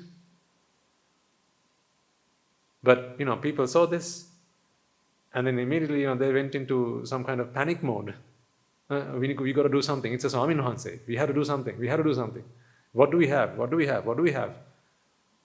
We've got nothing. Oh God, we've got nothing. What can we do? Don't we even have a grain of rice? Maybe the water that we used to wash the rice, at least, if nothing else, from yesterday, because they used to save it. In those days when there were famines and droughts, people used to save that. The water that you used to wash the rice grains, they should save it and have it as a meal. Today you open the fridge and you have everything. But there were times when you don't remember. That's what it is. You and I were there. You just don't remember. Today you look shocked. Huh? What? You just don't remember.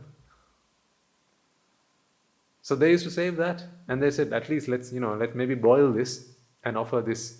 That's all we have. That is what we were going to survive on. My wife and I, this is all we have to live on for the rest of the day. But, it's always the Swami Vahanse comes first. Such virtue, such morality, such wisdom, that is always to be venerated. Venerable Sir, please do come in. Please don't walk away. You have done us so much good by choosing to stand out here today. Please do come in. And they would offer him whatever they could, cobble up for him to sit down, wash his feet with whatever they had as water.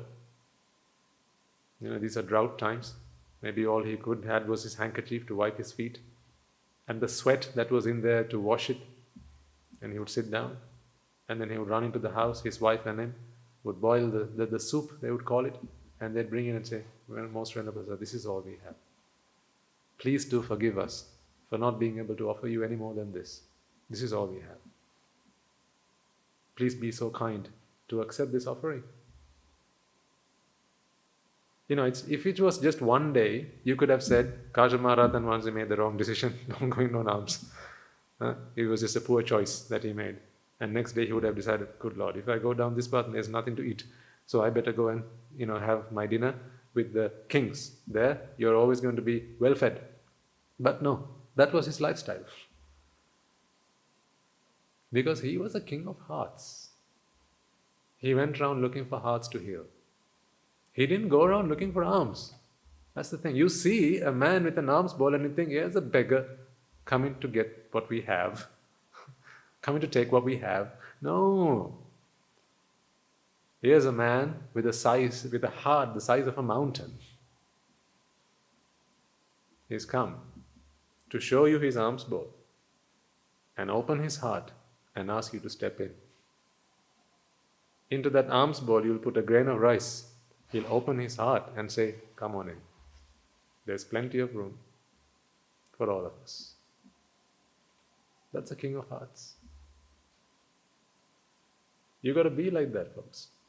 That's the stuff that Rahatun Vahanses are made of. That's the kind of stuff that we all need to be. That's what Guru Handra expects of us.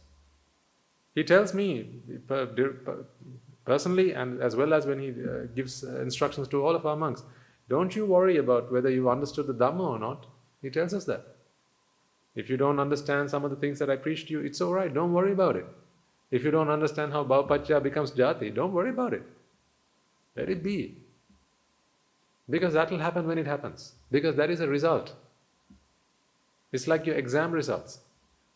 If you sat at home, at your study, wishing I want to get A grades, A grades, A grades, A grades, A grades, and they give you time to just do your studies for your exams, like near the exam time, 2 weeks, 3 weeks for your exam study time. You sit at home, I want A grades, A grades, A grades, A grades, A grades. Are you going to get an A grade?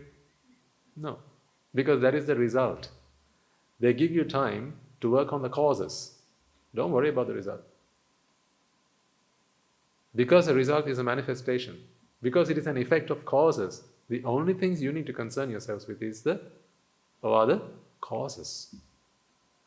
So if you want to become a king of hearts, if you want to become an arahant, look at what stuff they are made of. They are bodhisattvas. They all are. They started with the parami, upaparami, and the paramatta parami. At one point, initially they were ready, prepared to give up their comforts, things that they used to gather, collect, and keep around themselves to live a comfortable life. First of all, they gave that away, because they realized they're suffering. It's not my suffering or your suffering, it's suffering. So if suffering can be healed by taking this, please take this. Yeah? This is the mindfulness I want you to be in. Not your suffering, my suffering. Because the moment you say your suffering, my suffering, that is suffering again. So then you can't say your suffering, you'll have to say suffering, suffering. And then my suffering is suffering, suffering. And then our suffering is, again, suffering, suffering. Isn't it? Because if you say your suffering, my suffering, then you haven't really understood suffering. There's no such thing called your suffering, my suffering. What there is suffering. Suffering does not belong to anybody. Suffering belongs to ignorance and attachment. That's what suffering belongs to. Suffering belongs to Mara. Suffering belongs to Jati. Suffering belongs to ignorance. So there's no your suffering and my suffering. There's just suffering. So once you begin to give up your comforts, you're prepared to share. Remember the other day I think there was a bottle or something, and now there's a pen. I asked you, who did this pen come into this world for? Who did this pen come into this world for? You shouldn't have an answer to that. But you might put your name on it, and then call it my pen. If it was your pen, why did you have to put your name on it? Think about it. Do you know when people get married, they write a marriage certificate? And they say, you are mine. Look, it says here on the sheet of paper. And then they say, we are soulmates. If you are soulmates, why do you need a piece of paper to prove it? If proof is in the paper, then it's not in the person. So if proof is in your writing on the pen, then it's not in the pen. That's why you had to write it. So this pen didn't come into this world for anybody. This pen came into this world to write for anyone who wishes to write. For anyone who needs to write. That's what this pen came here for. Not for you to write or for me to write. Therefore, there isn't a my pen or a your pen or our pen. There's no such pen. There's just a pen to write. Yeah? In much the same way, there's just suffering. There's no your suffering or my suffering. And likewise, there's no your Nibbána and my Nibbána. Where there is no suffering. Voidness of suffering is Nibbána. See Nibbána? This is 20% Nibbána. Because this is Rupa. Rupa is 20% Nibbána. What's the other 80? Vedana, Sanya, Sankara and Vijnana. Altogether, that is Nibbána. So in this body of yours, in this package that you say is yourself, what is it? 100% Nibbána. So where are you going looking for it then? It's right at home. Why are you going to Singapore looking for it then? Where are you going around the world looking for Nibbána? Why are you getting on a rocket to go to the moon to look for Nibbána? Why are you waiting for the next birth? to look for Nibbána? Why are you waiting for Maitri Buddha to look for Nibbána? Nibbána is there. See, 100% Nibbána. 100% Nibbána.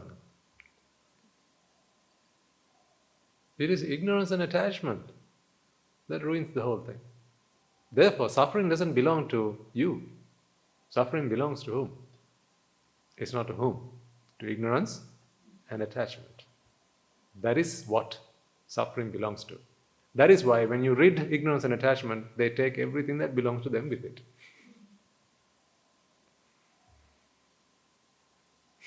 Isn't it? Yeah. If I ask you to leave this room now, you will leave with everything that belongs to you, right? Hopefully less your children.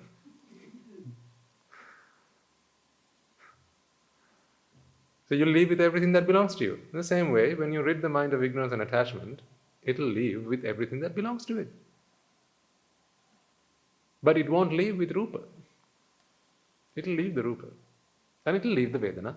It'll leave the Sanya, leaves the Sankara, and leaves the Vijnana. Meaning, they don't belong to ignorance and attachment. That is you. That is natural. So to get to that, once you understand this, now you realize there's not a your Nibbána or a my Nibbána, and there's not a your suffering and my suffering. There's just suffering, and there's the void of suffering. That void of suffering, the absence of suffering, is Nibbána. So you can't create Nibbána. You just have to discover it. You don't have to explore for Nibbána. It's there.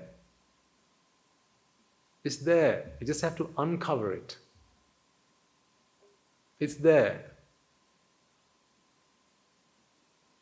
So to do that, and once you've understood that, you realize then it's not someone else's suffering or my suffering that takes, precedence. It's not like if I'm happy, I don't care what other people are. That's nonsense. Now you got to understand that's all nonsense. If you're saying that, then you haven't understood the Dhamma one bit.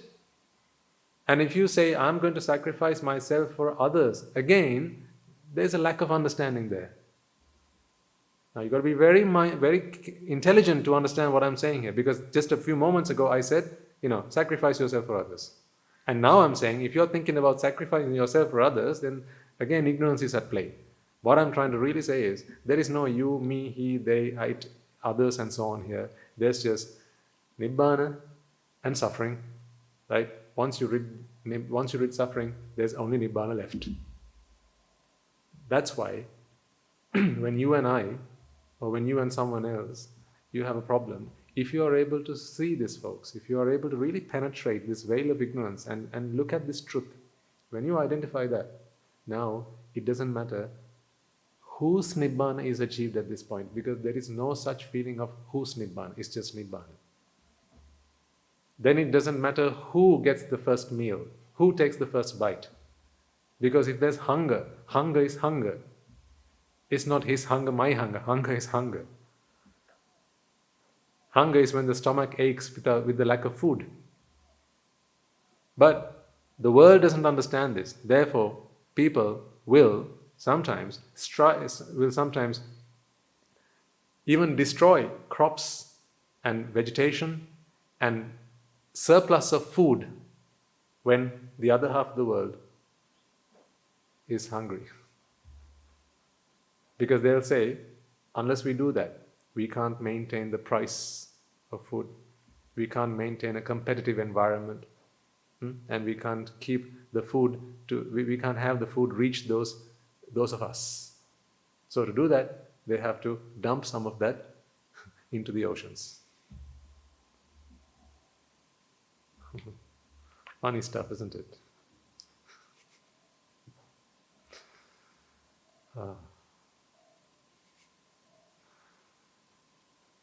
Even that, you got to look at them as a mother does a child, with compassion. See, hurt people. So really, there are no such things called bad people in this world. There are only hurt people. That's why they hurt people. When you recognize that, when you understand that, and you really feel for them, now no one can hurt you. Because hurting is not something that someone does to you. Hurting is something that happens within themselves to themselves. That's what you got to spot. Hurting is self-made and self-inflicted. I don't mean the physical hurt. That can be done. But again, if you ask me why did that happen? Because once upon a time, in a faraway land, huh? Isn't it? Yeah? Give and you shall get. So what you're getting now is because of what you gave, because you were hurt and you inflicted hurt on yourself. How? By being angry, and then you wanted to get out of that, you wanted to vent that, then therefore you took it out on someone else. Now that's just doing a full turn. It's just done a 360 on you. That's what's happened.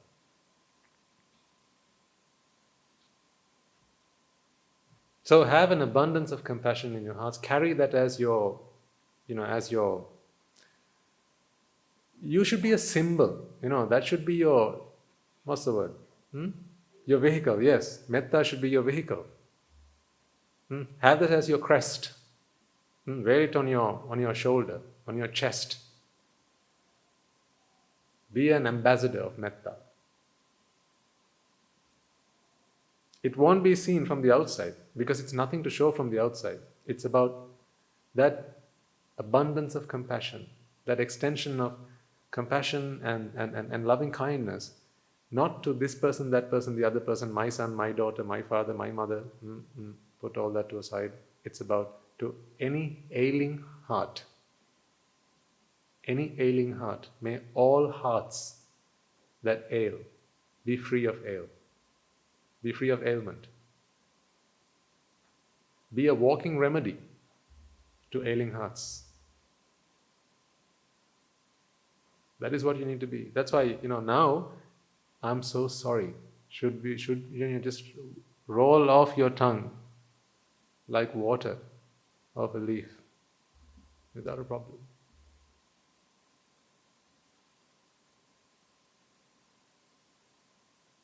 That shouldn't be a problem at all now. It becomes difficult when your ego gets in the way. Ego is against self, the manifestation of self, and when self comes in, now that has to take center stage.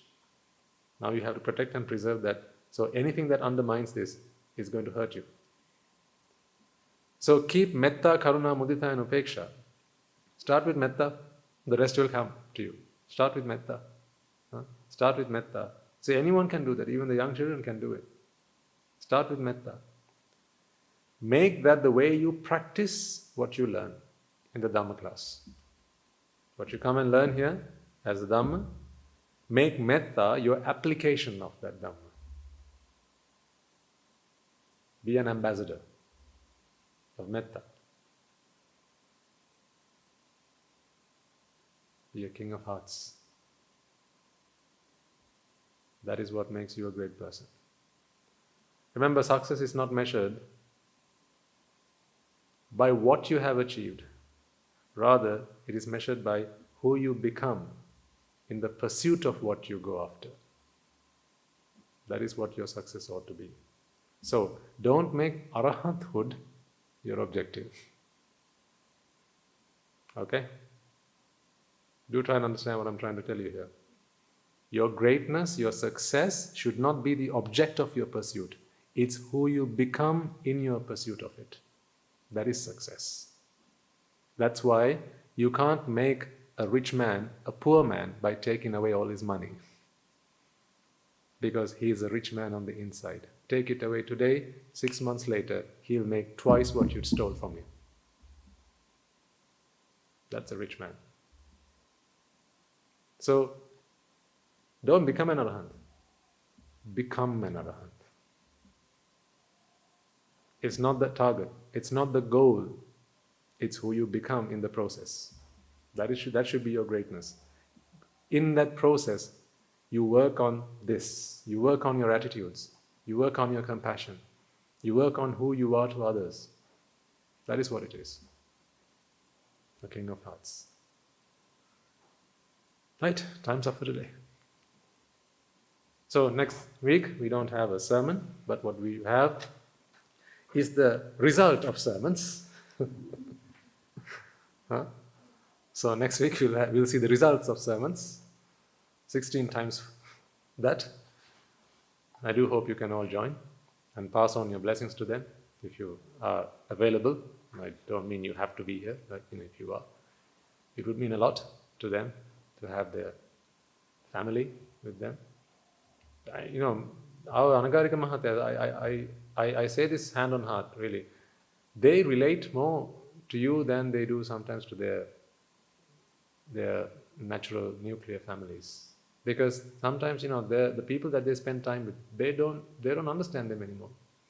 Their brothers and sisters, they don't understand them anymore. Sometimes even their mothers don't understand them anymore. Their fathers don't understand them anymore. Their children don't understand them anymore. Because they don't know, what's happened to these people? They're like aliens. I don't understand you anymore. And then they just give up on them. In vain. Because they could have gotten a lot more from them than an eye. They could have gotten a heart. But it's you who understand them. Come there to get something. To get something, come there to give something. Give them your blessings, give them your well wishes, and wish from the bottom of your hearts, may suffering be conquered. May suffering be eradicated. For all. Not them or me, for all. Okay, so with that, we'll end today's talk by doing a transfer of merits. Let us take a moment then to transfer the merits that we have all acquired by making offerings to the infinite virtues of the Noble Triple Gem and chanting Pirit, listening to the Dhamma, and engaging in various meritorious deeds today. First and foremost, let us remind ourselves how incredibly fortunate we are to be in the receipt of the Lord Buddha's teaching. And with immense gratitude, let us transfer these merits to the bhikkhus and bhikkhunis, upasakas and upasikas, who since time immemorial have protected and preserved the sublime teachings of the Buddha and passed it down through the generations of the noble lineage in the form of the Tripitaka, which is thankfully available to us today to study, understand, and comprehend the Dhamma. Let us also transfer the merits we have acquired to all members of the Mahasangha present throughout the world, including the chief prelates of all of the chapters who have dedicated their lives to the noble path and have committed themselves towards the betterment of all sentient beings. Let us not forget that among them are the monks and nuns resident in your local temples and nunneries who have always been by your side through thick and thin, come rain or shine. Let us transfer these merits to Guru Swami Mahanse as well as all the teachers resident at this monastery, the Anagarikas and Anagarika communities attached to the monastery. Let us take a moment to transfer these merits and to express our gratitude to those who make great efforts to disseminate the teachings of the Buddha, be that by transliterating these sermons, sharing them out with others, or inviting others to join them. And may, through the power of these merits, if any of them have been born in the woeful plains, they redeem themselves and be born in the blissful plane. May, by the power of these merits, they abstain from the unmeritorious deeds, fulfill the meritorious deeds, fulfill the Noble Eightfold Path, and may they all attain the supreme bliss of Nibbána. Sadhu, sadhu, sadhu. Let us also transfer merits we have acquired to our devotees, friends of the monastery who for the sake of merits continue to sustain the Mahasangha. This includes everyone from those of you who have contributed to the construction of the monastery, to those who provide the Mahasangha with shelter, alms, robes and medicines, as well as those who pass down their know-how and continue to extend their well wishes. And may, through the power of these merits, they abstain from the unmeritorious deeds, fulfill the meritorious deeds, fulfill the Noble Eightfold Path, and may they all attain the supreme bliss of Nibbána. Sadhu, sadhu, sadhu. Let us also take a moment to transfer merits to our mothers, fathers, husbands, wives, brothers and sisters, sons and daughters, grandparents, uncles, aunts, cousins, nephews and nieces, our elders, friends and acquaintances, employees and employees, and to all those who have helped us, supported us, assisted us along the way. And by the power of these merits, may they be healed of any physical and mental ailments and overcome any obstacles through their spiritual progress. May they abstain from the unmeritorious deeds, fulfill the meritorious deeds, fulfill the Noble Eightfold Path, and may they all attain the supreme bliss of Nibbána. Sadhu, sadhu, sadhu. Let us take a moment to transfer merits to the Devas and Brahmas, spirits and demons, primarily the Sakadeva as well as all the numerous gods and deities who are committed to protect and fulfill the Samudasasana. Let us transfer these merits to our guardian deities who keep a watchful eye over us and keep us out of harm's way. May through the power of these merits they prosper in divine power and wisdom. May they abstain from the unmeritorious deeds, fulfill the meritorious deeds, fulfill the Noble Eightfold Path, and may they all attain the supreme bliss of Nibbána. Sadhu, sadhu, sadhu. Let us take a moment to transfer merits to our ancestors who have predeceased us, to all those who have been our families, friends and acquaintances in this infinitely long journey in samsara, and to those who have helped, supported and assisted us along the way. Let us take a moment to transfer merits to the members of the armed forces as well as the police force who have sacrificed their lives to protect the peace and harmony of our nations. And may all those who lost their lives in the war, be their friend or foe, rejoice in the merits we have acquired today. Let us transfer merits to those who have lost their lives to natural calamities such as tsunamis, earthquakes, landslides, pandemics, forest fires, and so on, reminding ourselves that among them will be those who have been friends and family to us in this long journey of samsara. Let us take a moment to transfer the merits that we have acquired to them. May, through the power of these merits, if any of them have been born in the woeful planes, they redeem themselves and be born in the blissful plane. May they abstain from the unmeritorious deeds, fulfill the meritorious deeds, fulfill the noble eightfold path, and may they all attain the supreme bliss of Nibbána. Sadhu, sadhu, sadhu. Let us all resolve that may, through the power and blessings of all the merits we have acquired throughout the day, we be able to witness the advent of many hundreds of thousands of arahants on this blessed land. And finally, may you and I, and everyone who's helped make this program a success, become an Arahatun Mahanse, an Arahat Teranin Mahanse in this very life itself, and in the era of the Gautama Supreme Buddha itself. Sadhu, sadhu, sadhu. May the blessings of the Noble Triple Gem be with you all.